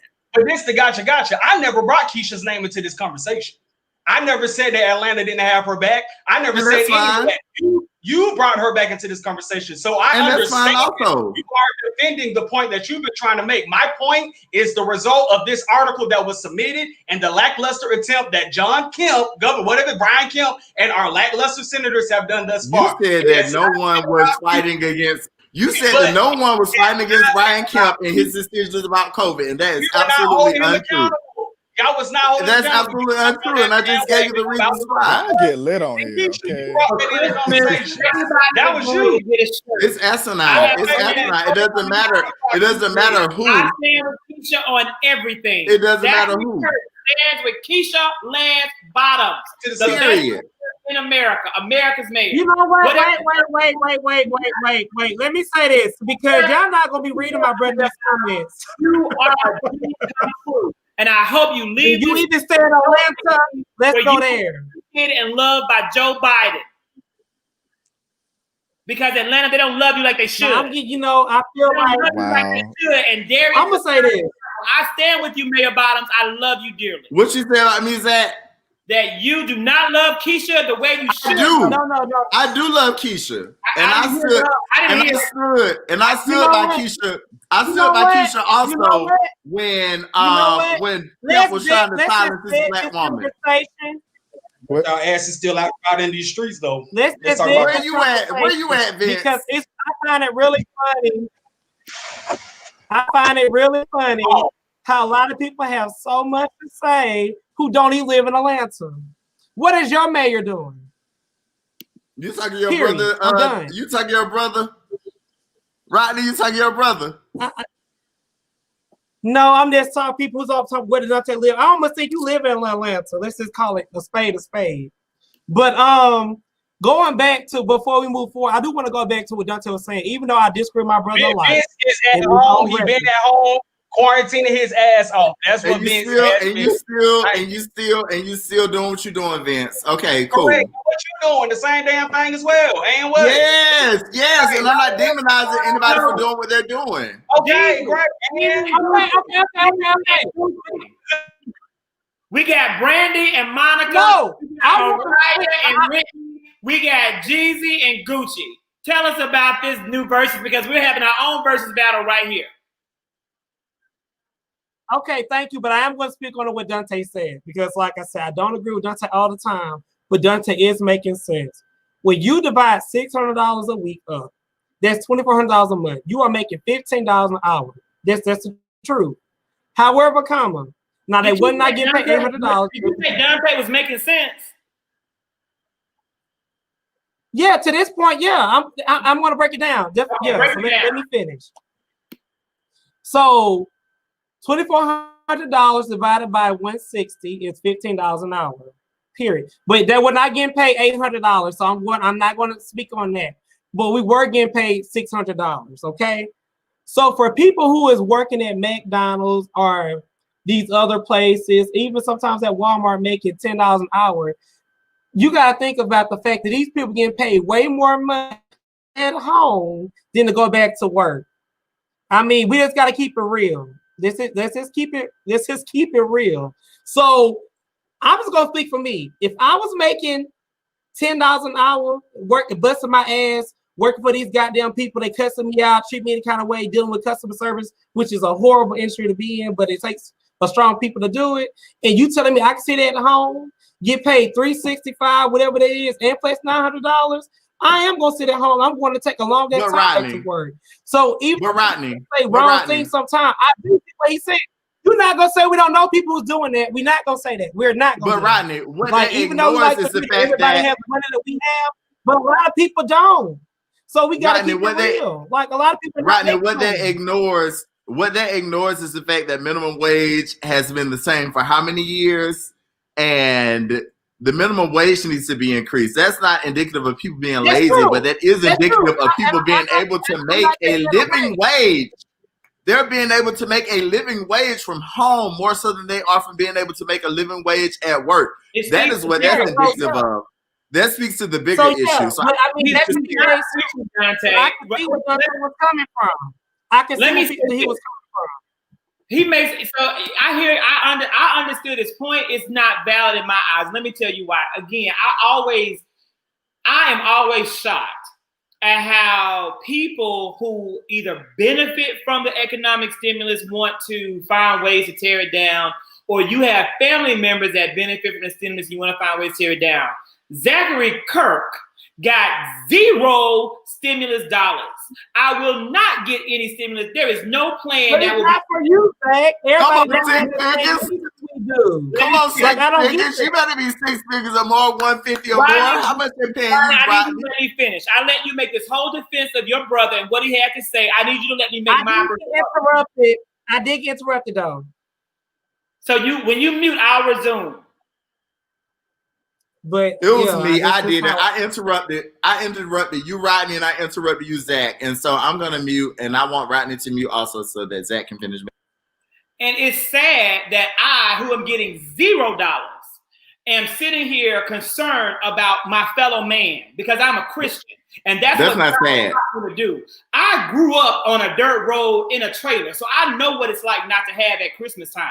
And I am sitting here doing all I can to give away what God has put as a surplus in my storehouse so other children don't go through those experiences in this world. And for anybody out there to want to argue about somebody else's $15 an hour that they should have been getting all along, or anyone wants to argue about what people don't deserve, that they're trying to not work, people have worked hard. People have worked too hard. This system has held people back, forced people into slave labor and slave work for generations, and denied them education and denied them opportunities to get ahead. I want to fight for every single person in this world to get every single thing that this country has taken from them. So I will never begrudge anybody $600. I will never begrudge anybody $15 an hour. If they're getting it, they are deserving of it, and way more than that for the sacrifice either that they have made or their ancestors have made. And to me, I say shame on anybody, Dante and otherwise, who want to say what people should get and should not get. And to be fair, and I'm not gonna lie to you, I'm disappointed. And I'm praying for God to work with me on this. I'm disappointed in the amount of money that I know I'm going to owe on my taxes. I'm disappointed in it. It's something I'm working through. But I know that money, that lump sum of money that I don't have, that I worked hard for, is going to pay for this stimulus relief so people have better opportunities because of it. That money that $1,200 or $3,200 or $800, whatever it is, that might be a seed that somebody can use to build their own brand. That might be a seed that somebody can use to start their own business. That might be the thing that a family needs to dig themselves out of poverty. And I'm all for it. I pray over it for everybody out there who's going to get that second round of stimulus. Well, damn, Zach, you well over them 6 gigs, huh? I don't see Dante saying that he was bashing people for doing that. What I did see with Dante, people who are going to sit at home, who is making more money, sit at home to go back to work, and that's true. As much as we want to act like, that's true. That's true. So either but let me say this: you don't always gotta agree with me. I'm gonna have my opinion. People don't need to go to work. However, I see what he's saying. Dante did not say that they were lazy and all this other stuff. I didn't read that. What he did say in this comment was that people are making more money off unemployment than going back to work. That is the truth. They don't need to be going to work to do basic jobs to serve you and serve me. They shouldn't be going to work. They shouldn't be going to fried chicken for you. They shouldn't be working. They should be at home. They shouldn't go to the club to serve you drinks. They should be at home. I don't understand. With their family, so they're not continuing to spread COVID-19 to other people, and we can get a grip on the pandemic. That's the whole point of COVID-19 relief. I don't understand what y'all trying to say, but I feel like everybody speaks from three different angles, and it's But Rodney, you're saying that Dante. The reason why people are getting a check is so they don't go to work for those minimum wage jobs that increases the risk of COVID-19 spread. You should not be going to a job, risking your life and risking your family's life to make a basic below minimum wage living. I don't want these people to go to work. I don't want them to go to work. But Dante didn't say anything about that. He said, Dante, he did. No, he did. He did, Rodney. You don't know. He understand why people are not going to work because they make more money instead of getting to go to work. That was one comment that he made. It's in the comments. It's in the comments. Go back up. But Rodney, I'm looking at the comment right now. I'm looking at the comment right now where he said verbatim that people just. Let me tell what he said, Rodney, and you'll get it. He said that people weren't looking for work; they just collected a check. Just collected a check. What does that imply? Hell, some people did because the people who are making money. So now you're saying the same thing. So now you're saying the same thing, Rodney. I don't see nothing. Wait. I don't see nothing wrong with that, though. But you're saying just collected a check as if there was another feasible outcome or another feasible solution that these people could have had to having money. The other feasible outcome to having money. Making $7.50, $8 an hour, and they don't have food at the house. And you can tell me that they can sit at home and get paid the unemployment, then plus a stimulus package to sit at home, do nothing, and do what they want to do for once in life. Yeah, they're gonna sit their butt at home. Are they wrong for doing that? No, but they're gonna sit their butt at home. But Rodney, you're saying that they're just doing that as if there was something more reasonable that they should have been doing, like looking for work during a pandemic, and that's problematic. No, Dante. So wait, I didn't see that come with Dante. What I'm talking about, Dante said was like people who are sitting at home making more money sitting at home than to go back to work. That's what I'm addressing. I'm not addressing this just to collect a check and all that stuff. But I'm saying that's a comment that Dante made specifically about just sitting at home making a check, and I'll screenshot and send it to you if you haven't seen it, or you can go to Facebook and look at it. And you know what's that? I know we got to dead this, but I also feel like this actually plays into the Republican playbook, if you will. I think the fact that Mitch McConnell chose to stall this COVID, the second COVID stimulus package, is because I don't think it's by happenstance that these vaccines are now coming out. And I really feel like they wanted to put all their eggs in that basket. So if a vaccine comes out January, February, well, it's out there. So you take it at your own risk, but we're gonna open up the country. So technically, the what we sent y'all once upon a time, that'll do. And then also to that point, I know we talked about herd immunity like maybe a month or two ago. Fauci just released an article, I want to say with ABC News or CNN, saying that if we continue to be on the Trump plan, that we will actually reach herd immunity quicker than what we initially were talking about on the show. And that's from the man that's governing this whole, pandemic, kind of the science behind the pandemic. Let's just press pause. Can we press pause for a second? Because Dante keeps perpetuating this idea about certain people abusing this system. How can you abuse a system that is abusing you? You're working for less than the cost of living every single day, but you're saying that these people are abusing a system that is abusing them. You should not be able to go anywhere and make or to be able to gain more from the service than you're giving to that service. And so if someone is working for $750 a week, there's no way they were ever be able to make a living wage in America. And so for you to say that those people who are benefiting from a unemployment system that has been in place to support them, they are abusing the system. I don't care if you're talking about one person, two people, or 100 people. That is completely asinine to say that these people are abusing the system when in reality they are the people being abused, making much less than they are worth for the job that they're doing. It don't matter how many people you're talking about. Everyone or some of them is asinine. $7.50. I want you to show me how you can live off of $7.50 per hour, and how many hours that you have to work, how many jobs you have to work. Go ahead, Rodney. Really I'm sorry. There's people who are living on $7.50 an hour, and it's really sad. They're trying to make things do, and that's why working several jobs. Working several jobs, and so then it goes into the education system. But it goes into the education system that you were talking about earlier, Rodney, and talking about how, like, even some of my parents had to work 2 and 3 jobs just to take care of one child. So the 5th grader is taking care of the 3rd grader and making sure that the 2nd grader gets on the bus. It just spirals into this conundrum of fucking foolishness. Excuse me, dang it. Excuse me, mama. It spirals into this foolishness that you cannot even come up to an end with, because everyone is trying to just make ends meet. And so to say that when the government does what the government is supposed to do, that people are taking advantage of it, is completely asinine to me. And that's the last one I'm going to say, because my mom is sick to me now. I know that you didn't say that, but I'm telling you the implications that your small statements have on the larger picture. Does that make sense? You can debate all day, but just make sure you bring facts and evidence, because last time you were here, you brought none. So when you get ready to come, you get ready to have this debate, you get ready to have this conversation, bring facts, not just something that you saw on Fox News that you're able to regurgitate.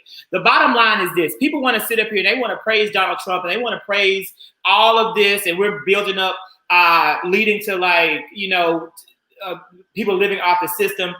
In Hong Kong, in China, people got $1,280 a month. Japan got $930 per person for a month. In our neighbor to the north, Canada, people got $1,400 a month for 4 months in a row. And here in America, we only gave you $1,200 one-time payment and said make do. The whole point, Rodney, I was trying to make is this: you should not have to go to work, period. You should not have to leave your house but for essential things. That is really the only effective way we're going to be able to stop the spread of COVID-19. We are going to get herd immunity earlier, because this virus is now spiraling out of control and it can't be controlled. It is every man for him or herself, because our government, under the failed national leadership of Donald J. Trump and the Senate-controlled majority Mitch McConnell, they have failed the American people. And the fact that people don't understand this, and we're sitting here arguing over a stimulus, is a sad day in America. So it's time to want to argue over Jeezy and Gucci, because I know you people watched it. I didn't, but y'all did talk about it. You people is very derogatory to say. It sure was. But this is an article that I sent in because I'm a huge Gucci fan. I feel like if you went to college from the time of 2005 up to like 2011 or 12, pushing it with 12, Gucci wasn't wearing up all your parties, period. We're not going to say like he wasn't. But I feel like this was needed for the culture. These are rappers to me. This is what I call rappers, people who actually rap about stuff, and I miss the old them. But this era was like rap. Now, if you do not know, I'm going to tell you now that Gucci, he did get off for shooting one of Jeezy's friends, and that he died. And then Jeezy went on and made a song about it, dissing them and doing all this kind of stuff, and they went back and forth. And they were best friends at one point in time, and they fell out. Then moving forward, I love the verse battle that they had. But I do want to say that I feel like Gucci was very wrong, very immature to play a song that you made to diss someone when it came to their best friend dying. Now, that was very, very low, Gucci. That made me cringe.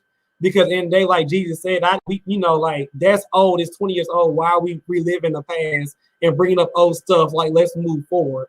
And then you could tell by the demeanor that Gucci went so hot as he was, like he kind of chilled back down. When you think about it, you know what, that was effed up. The Jeezy was not even coming for you. Gucci started throwing shade right out the darn gate. Now I will say this: to me, Gucci was a winner of that rap battle. Of that verse battle.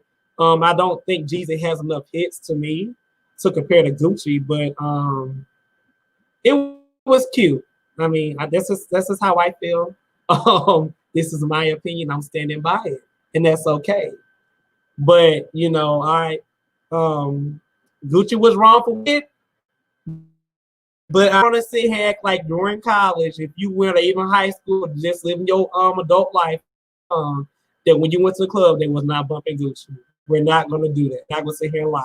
Because they were bumping Gucci more than they were bumping Jeezy. I'm done, y'all. I'm done. I didn't watch it. I logged on to it because I knew that it was something that the culture will be tweeting about and you guys will be talking about it. And so I logged on, and at 8:40, I logged off.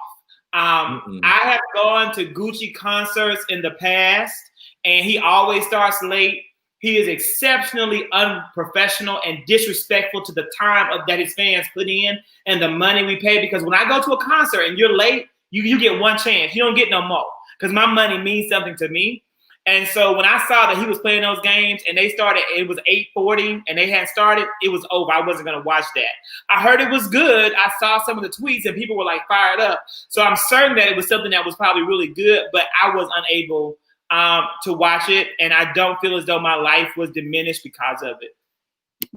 Likewise, Zach, I didn't watch it either. When you start talking about people being murdered and like people being in prison, like that's not something that I'm tuning in for because it's above me now. Like it's above me. And so I understood that this is something that Gunica, even with her, it's Brandy all day, the vocal Bible, I'm sitting up in my room right now.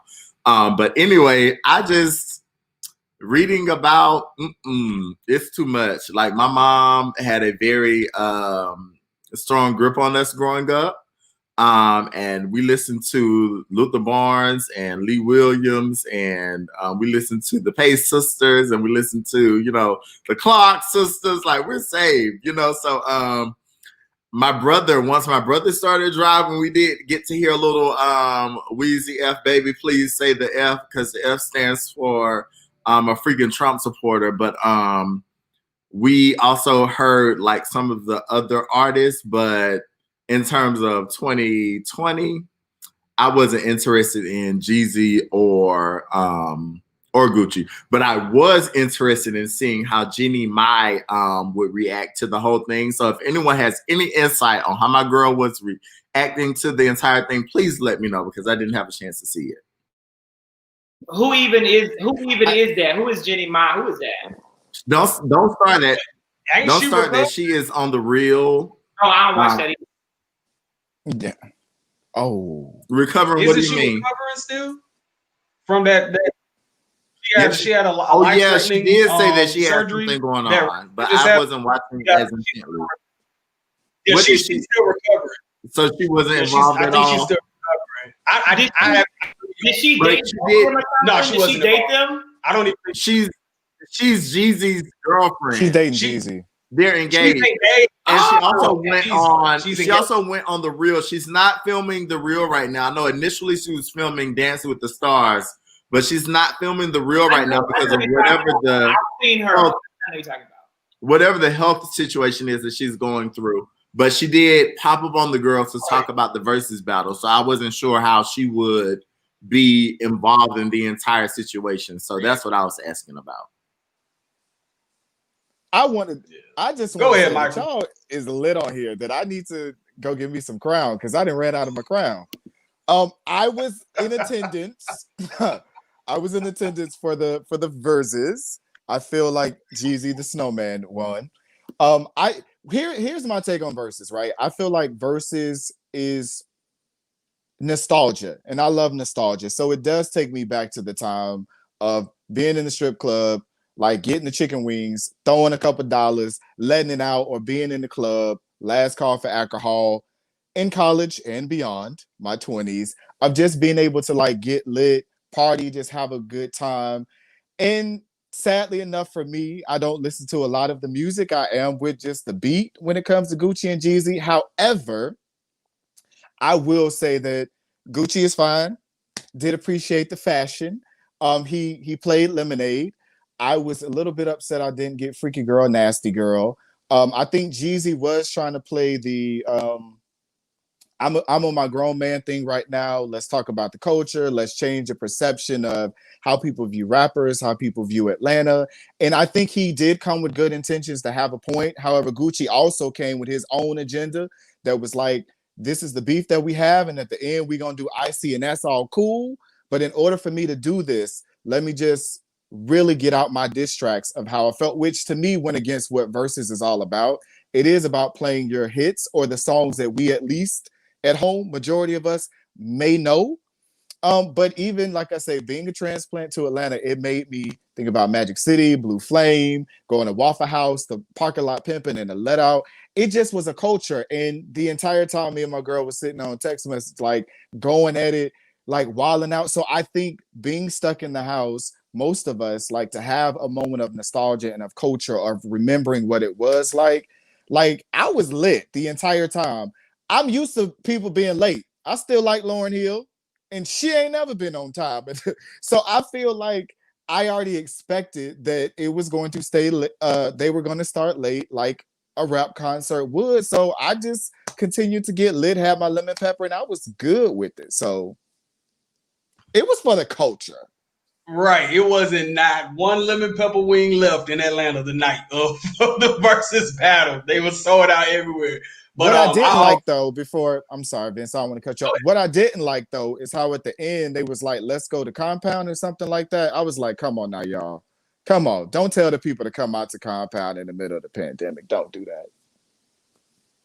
And they came out and they showed out, and because Gucci was paranoid, he had the weapons of mass destruction surrounding his car in the event something were to go left. Per the truce that allegedly went forth during the versus battle. I watched majority of it. I was definitely in attendance. I agree with Zach. I did log out because me watching prior versus battles, I was used to it starting on time. And then when you look at it, a lot of YouTube, when they post it on YouTube, they break everything back down together. So that entire versus battle was like an hour, 20 minutes. And they were like late, but Monica and Brandy was like 3 hours. Alicia Keys and John Legend was like 2 hours plus. So it's like these people been on time and they gave us a whole production, and y'all 45 minutes later like gave us X amount of songs. I was like, come on, y'all. I told Zach they was helping Fulton County recount the ballot. That's what but yeah, I again, you know, me being from Atlanta, it definitely was the Atlanta Super Bowl. That's what everybody was calling it. It was very nostalgic. I was Team Jeezy all day. Jeezy just takes me right back to high school. Me being a drum major, marching band, that is all we played. A lot of marching bands played mad Jeezy songs. I was mad he didn't play And Then What. So I feel like Jeezy had a big grasp in that middle 2000s era, and then Gucci is probably like the more recent 4 to 5, 6 years, if you will. Though both of them have been consistent, but I think their height sort of peaked at different times. In my opinion, I do think they were neck and neck, but again, I'm Jeezy fan all day, every day. I really like when Jeezy said that when Gucci was like, hey, I got like $10,000 or $10 million of money worth on, and Jeezy was like, yeah, you got that on. I know this was a fashion show, but I own half in Atlanta. Which was a pivotal point when he made that comment, because everybody's like, you see the two different mindsets, regardless if he literally doesn't own half of Atlanta or not. You saw Jeezy's intent. I even tweeted Jeezy was MLK, Gucci was Malcolm X. Like they equally had their different perception and itinerary on tonight, but as long as they were able to mend and kumbaya at the end, I think that was the goal for Versus, was for healing and people to enjoy and so on and so forth. So I appreciated the battle. So here's a point of fact. Gucci Mane's reported net worth is 12 million, whereas Jeezy's reported net worth is only 10 million. So he may own half of Atlanta, but I guess that came with some debt. Again, I didn't listen to either one. I didn't listen to the versus battle, but I do feel as I personally, one thing about me is kind of interesting. I am the oldest person here. Vince, I'm certain that I was probably teaching when you graduated high school. You graduated high school class of what? 2007. Yeah. So yeah, I could have been your teacher. I was senior class sponsor for the class of 07. The class's song was that song by Meet Me in the Hood Is Going Down. That was the classes, like the band played, all the people played. That was the song, right? So, with that being said, though, I definitely feel as though Gucci Mane has a better discography to share. I understand the nostalgia that Jeezy brings to the table, but when I look at banger to banger, sound to sound, I have to give it to Gucci. Rap is really going strong, and it's a male-dominated field. But this past week, a female was named Rapper of the Year by GQ magazine. The one and the only Megan the Stallion. Megan. Body, yaddy, yaddy, yaddy, yaddy, yaddy, yaddy. Megan released a new album this past week. I want to know, gentlemen, your thoughts about Megan's new album, about Megan in general, and just really putting it out there as we talk about her being recognized as this year's Rapper of the Year. Is it even deserved? I'm gonna say this. Megan has put in the work. When I think of Megan, I think of young Nicki Minaj, who is jumping on everybody feature to get her name out there, just to be seen and just to be heard and get her name known. So if I would say Woman of the Year, I would say Rapper of the Year. Yeah, because she did the work. Every time you turn on the radio, after every 2 songs, you heard Megan. We just have to keep it real. Now, when it came to her album, Lord, I love Megan, but it didn't do it for me. It didn't really do it for me. I'm not here for it. I like about a good 3 songs out of 30 that she put out. I guess it haven't really grown on me. So I'm trying to really get into it and really like it. But it's like a Brandy to me. Like, I love Brandy, but the album was trash. Like, I'm sorry. But The album was not trash. I love Megan. The album was trash, but you know what? I am going to be doing body yada yada. But no. But other than that, it just didn't do it for me. I'm sorry. She's a nice feature girl, and she's like a good hit. Let me tell you why. Yeah, you know what? And this is Rodney. You make a good point. I think that we may agree on something. I'm going to say this: Megan is my hands down favorite artist in music at the moment. So I want to say that, and I'm going to tell you why. Like, I grew up, of course, in Mississippi. And so you guys didn't know 3 6 Mafia when I knew 3 6 Mafia. You weren't jamming the 3 6 Mafia, slob on my knob. You didn't know that. You didn't know that when I knew that, right? So I came of age with Project Pat, Juicy J. So I love some 3 6 Mafia. Meg the Stallion's rap style is so reminiscent of Juicy J, Project Pat, and Trina combined together. So it's like if Juicy J and Trina had a daughter who was raised by Project Pat, you would get Meg the Stallion. That's her style. Her style is very Mississippi, North Louisiana, and Houston, Texas, Dallas, all of that. Absolutely. And I love it. This is the problem. Meg gave you her authentic voice and her authentic self on Tina Snow as well as Fever. That's when you heard her real voice. But I believe that on this second album, she had too many people in her ear and too many people in the production of this album. It's not the rapping that's bad. The rap is still good. Her flow is still solid. It's that her sound is gone. The production on this album is a problem. You have songs where they're trying to make her be pop-like, right? Megan the Stallion should not be pop. She shouldn't be running behind a pop audience, but you have 2 songs on here that are soft pop songs. You also have a song where they have her imitating the style of Nicki Minaj. At no point should Megan Thee Stallion try to imitate anybody else because she's uniquely herself.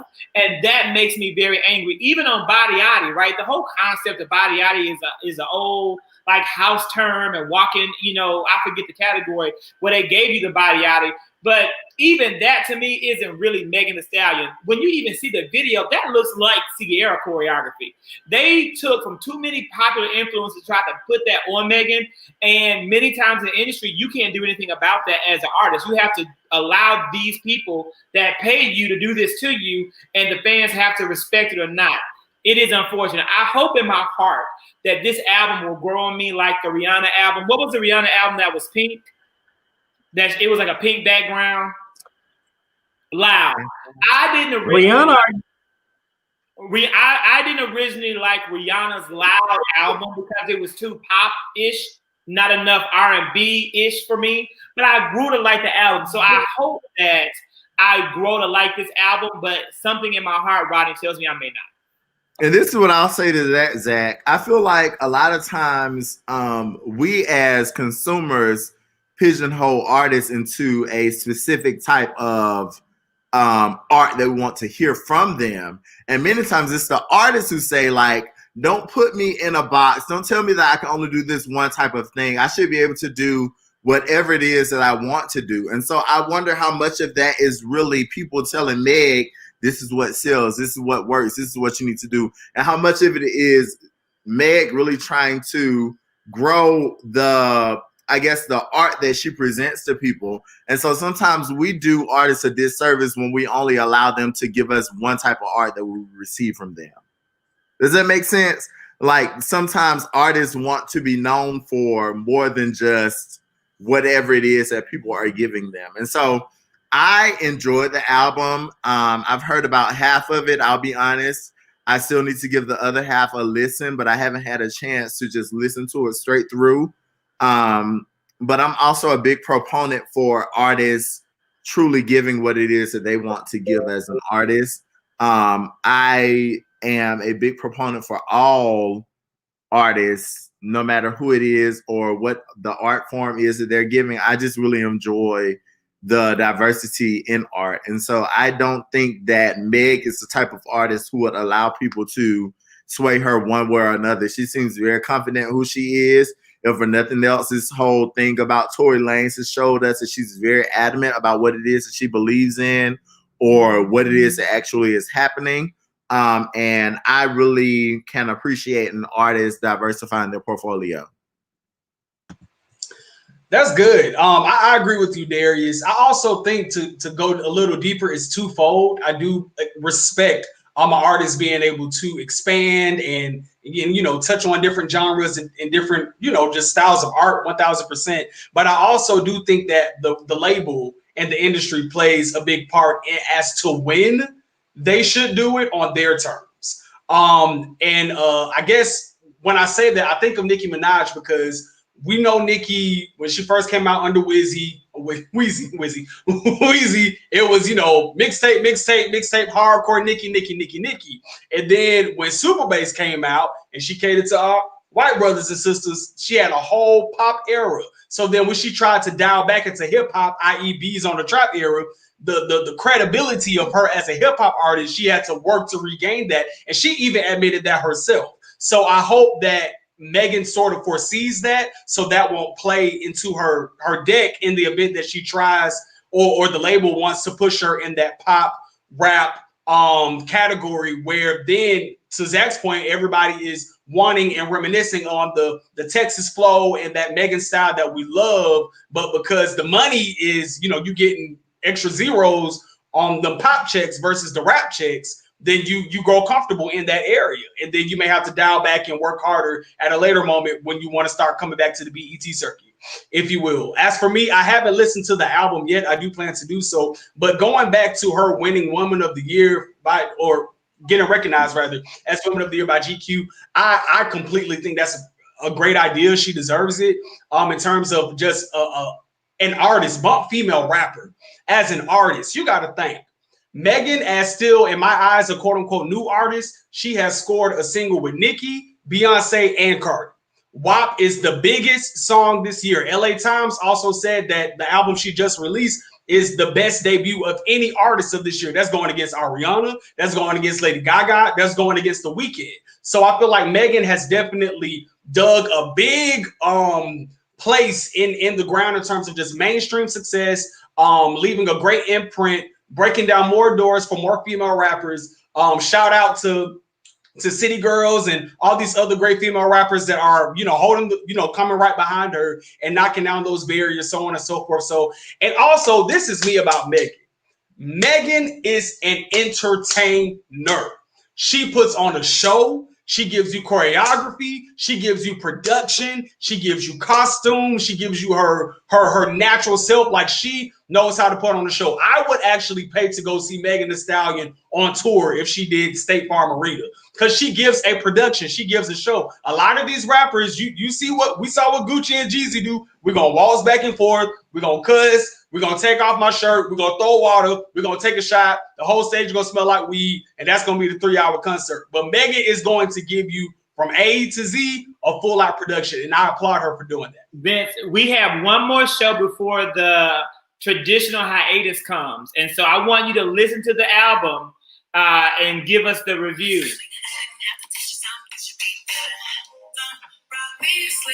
Skip to the part that you really mean. Yeah, don't rock me to sleep.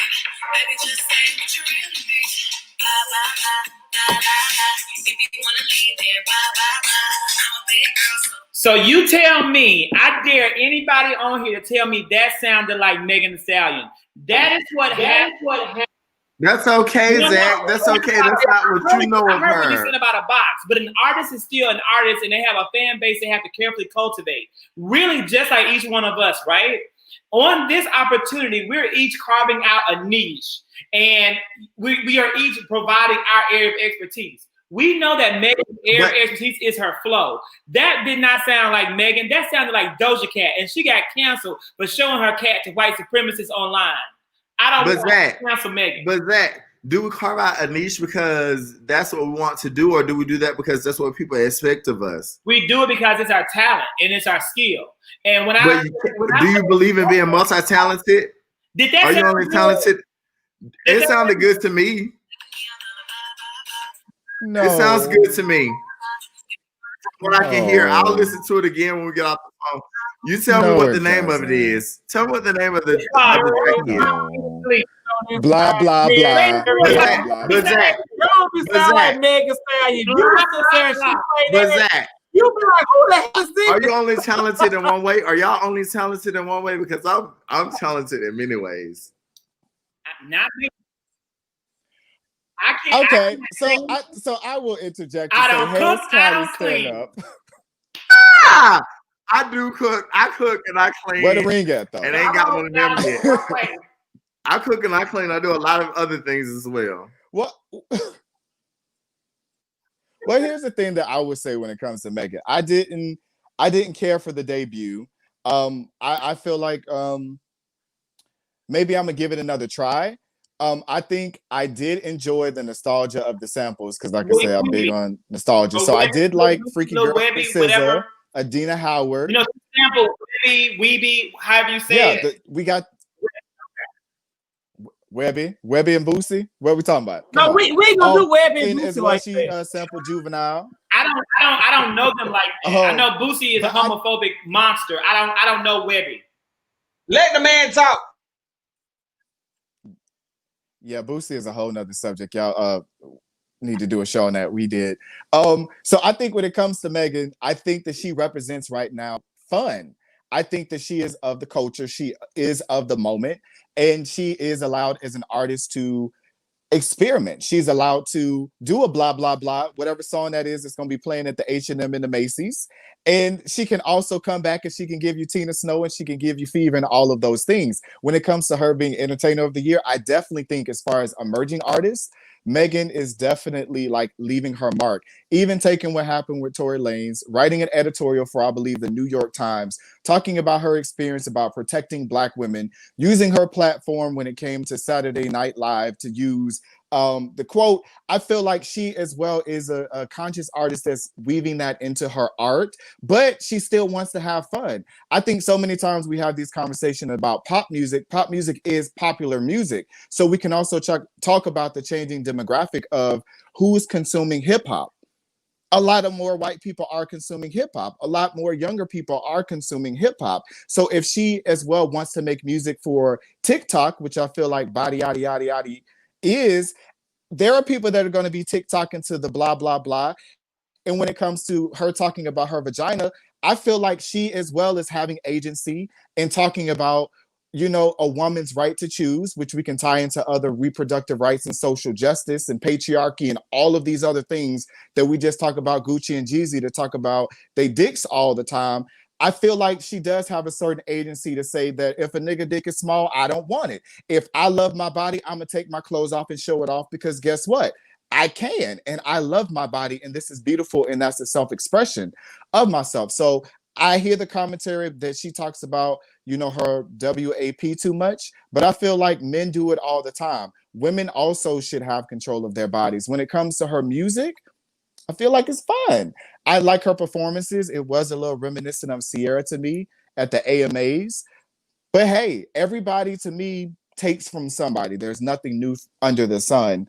And like you said, to have a Beyonce, first of all, the fact that you have a Beyonce feature this early in your career, and not just on the fact that you are from Houston, Texas, once again, Harris County, stand up, Fifth Ward, I feel like that does speak to her movement in the culture. So I think the great thing about her exploring and taking these different avenues and routes is we get to watch her grow. We get to see where she goes from here. And yes, if she dials it back and she wants to come and give us a 20-minute cipher or freestyle, I'm here for that shit too. I just feel like when it came to what we were expecting as a traditional debut album, which I don't understand this EP separation thing of whatever we're calling as a debut. If this is supposed to represent you as an artist in your totality as a debut album, I don't necessarily feel like she hit the mark of that, but time will tell. Will this hold up? Is it going to be like a Pink Friday where we can go back to and listen to it? Is it going to be a little Kim Hardcore? Is it going to be a Foxy Brown? We just got to wait and see. Time will tell, Michael. You're right. You know, time will tell. And that's a good point about the EP versus the album and, you know, how they're positioning artists and really even how an artist is going to be successful in this era. We have really exhausted our time. Y'all got me on here past my bedtime. Yeah, and so you know we get away with going a little bit longer when CJ visits family. You know, we can go a little bit longer because he keeps on a curfew. You gotta stop that. He would agree. He would laugh. CJ gonna get you for that comment, and CJ gonna come for Rodney for that Brandy comment too. Don't think he ain't gonna find out. I'm coming too. I'm coming too, Vince. For the Brandy comment. So we'll be ready. We're ready, CJ. We know you will come, but we know you're also going to make sure we end in 90 minutes. So, you know, it's been great for everybody out there. I want all of the guys, before we conclude and go off, just everybody out there also, please do flood in and tell us the one thing that you are most grateful for in 2020 that you were not grateful for in 2019, right? Or 2018. So I want you to think about something that's new. So everybody will say, I'm so grateful for my family, and you are. I'm so grateful for my health. Of course you are. But think about something that is special in this year. What is special in your life as a result of what God has done in 2020? And I'm thankful for, I'm thankful for oh wait, that's Michael on the big screen. I'll put you in. It takes a minute. All right. I was thinking, I'm sorry.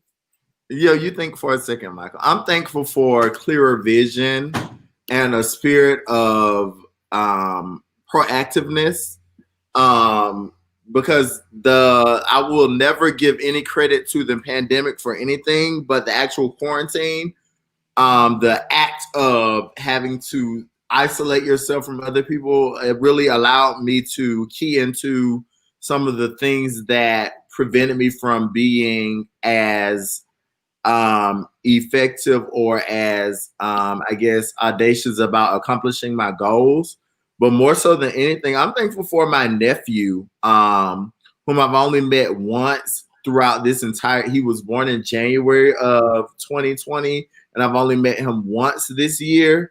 And so I'm so thankful for his life, and another opportunity to raise a Black man who is fruitful and who is loving and who is of value to our community, and just opportunity to see him again for the second time since this year started, over the next few days is something that I'm very grateful for. So I'm looking forward to meeting my nephew for the second time.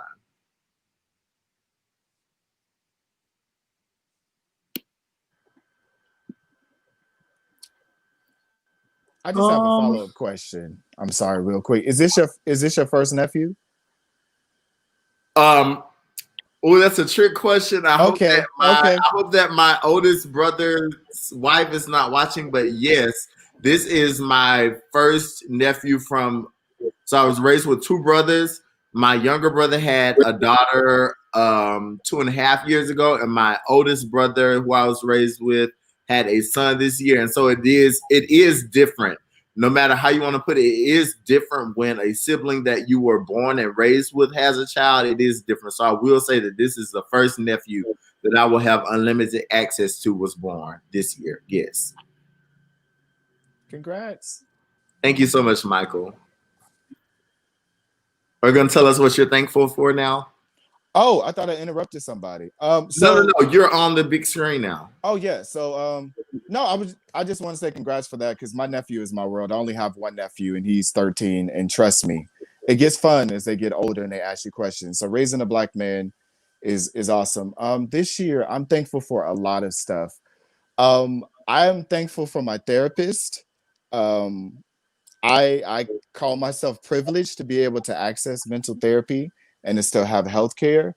But the lesson of boundaries, I think, is probably like one that I'm very thankful for. That would not be a job or healthcare, anything like that, because with Miss Rona coming, bringing her funky ass in here and taking a seat, it really made me examine all of my relationships, friends, family, romantic, whatever it is, and to be able to set adequate boundaries, to be able to say no when it benefits me, and really kind of shedding light on some of the not so good things that I would do had I not been in this pandemic, when it comes to just boundaries and letting people in and out of my life and doing those kind of things. So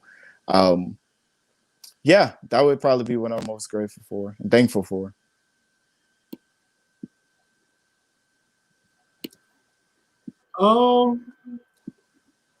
For COVID-19, I was I was a lot worried. Let me not lie. I was really, really worried about what this going to look like for my careers as it being in media. But unexpectedly, it turned into a blessing in disguise. I was able to really get to my creativity. I learned many things about me that I probably would have learned on my own, because I had time to really think and sit and listen and not have constantly going and looking and searching for things, for events and things to be a part of. I'm grateful that I was able to write my book that is now available in Barnes and Nobles. Thank God. I am so happy about that. I got the email today. And I'm also thankful that I'm starting to create soap. I am going to start selling soap really, really soon. I partner with a company with essential oils who is going to let me sell their soap out of there.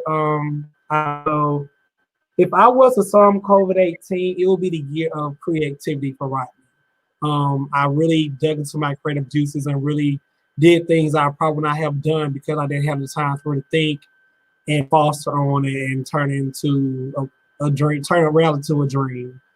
So I would just say I'm thankful for my creativity. I'm thankful for my health. I know we say it all the time, but that is very, very important. And I have started seeing a therapist starting in like August. So I'm thankful for that. It's really, therapy is really good. I think it's really important to go see a therapist if you don't have one. Like Michael said, like it's really to me how I'm so quick to say stuff and speak out of anger. But that's a whole other thing. But I'm just thankful for creativity. That's one thing I'm thankful for. That's good. For me, I'm thankful for support.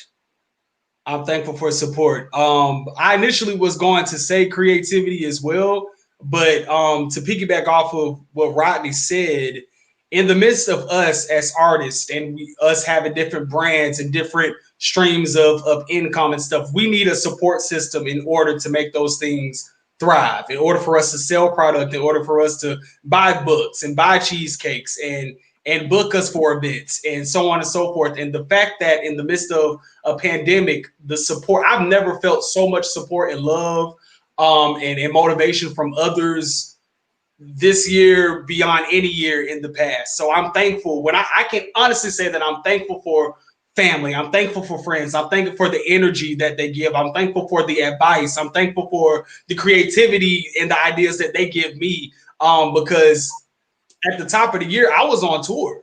I had a 15-city tour nationwide hosting events. And as soon as I landed in Nashville, they sent me back home back in March. And then the stadium had closed. So I didn't know what was I going to do. But praise God for cheesecakes and photography and other things. But I needed that support in order for me to sustain me coming into 2021. So I'm so thankful for, like they say, it takes a village. So I'm thankful for my village. It's some great testimonies in the comments. And of course, the guys also giving great testimonies. I will say that in 2020, great testimony. I will say that I am grateful for many things. You know, I honestly practice what I consider to be radical gratitude, because the more you give thanks and you give glory to God, the more God is going to give to you so you can continue to build his kingdom on earth. You're alive for one purpose, and that purpose is to edify God's kingdom. And you can't edify God's kingdom if you don't give your testimony and if you don't give that glory to God. The thing that I think I'm most grateful for in 2020 that wasn't a part of my life in 2019, I would have to say is God showing me that everything that happens around you isn't for you. COVID-19, as of now, has not been something for me. Was I affected? Yes. I was furloughed 1 day a week in April until August. But God restored everything financially that I lost and then added therefore a much greater increase. This is the thing. Throughout my life, I thought the only thing that I wanted to do was be an educator. Then God made moves in my life and took me from one whole career and put me in another career.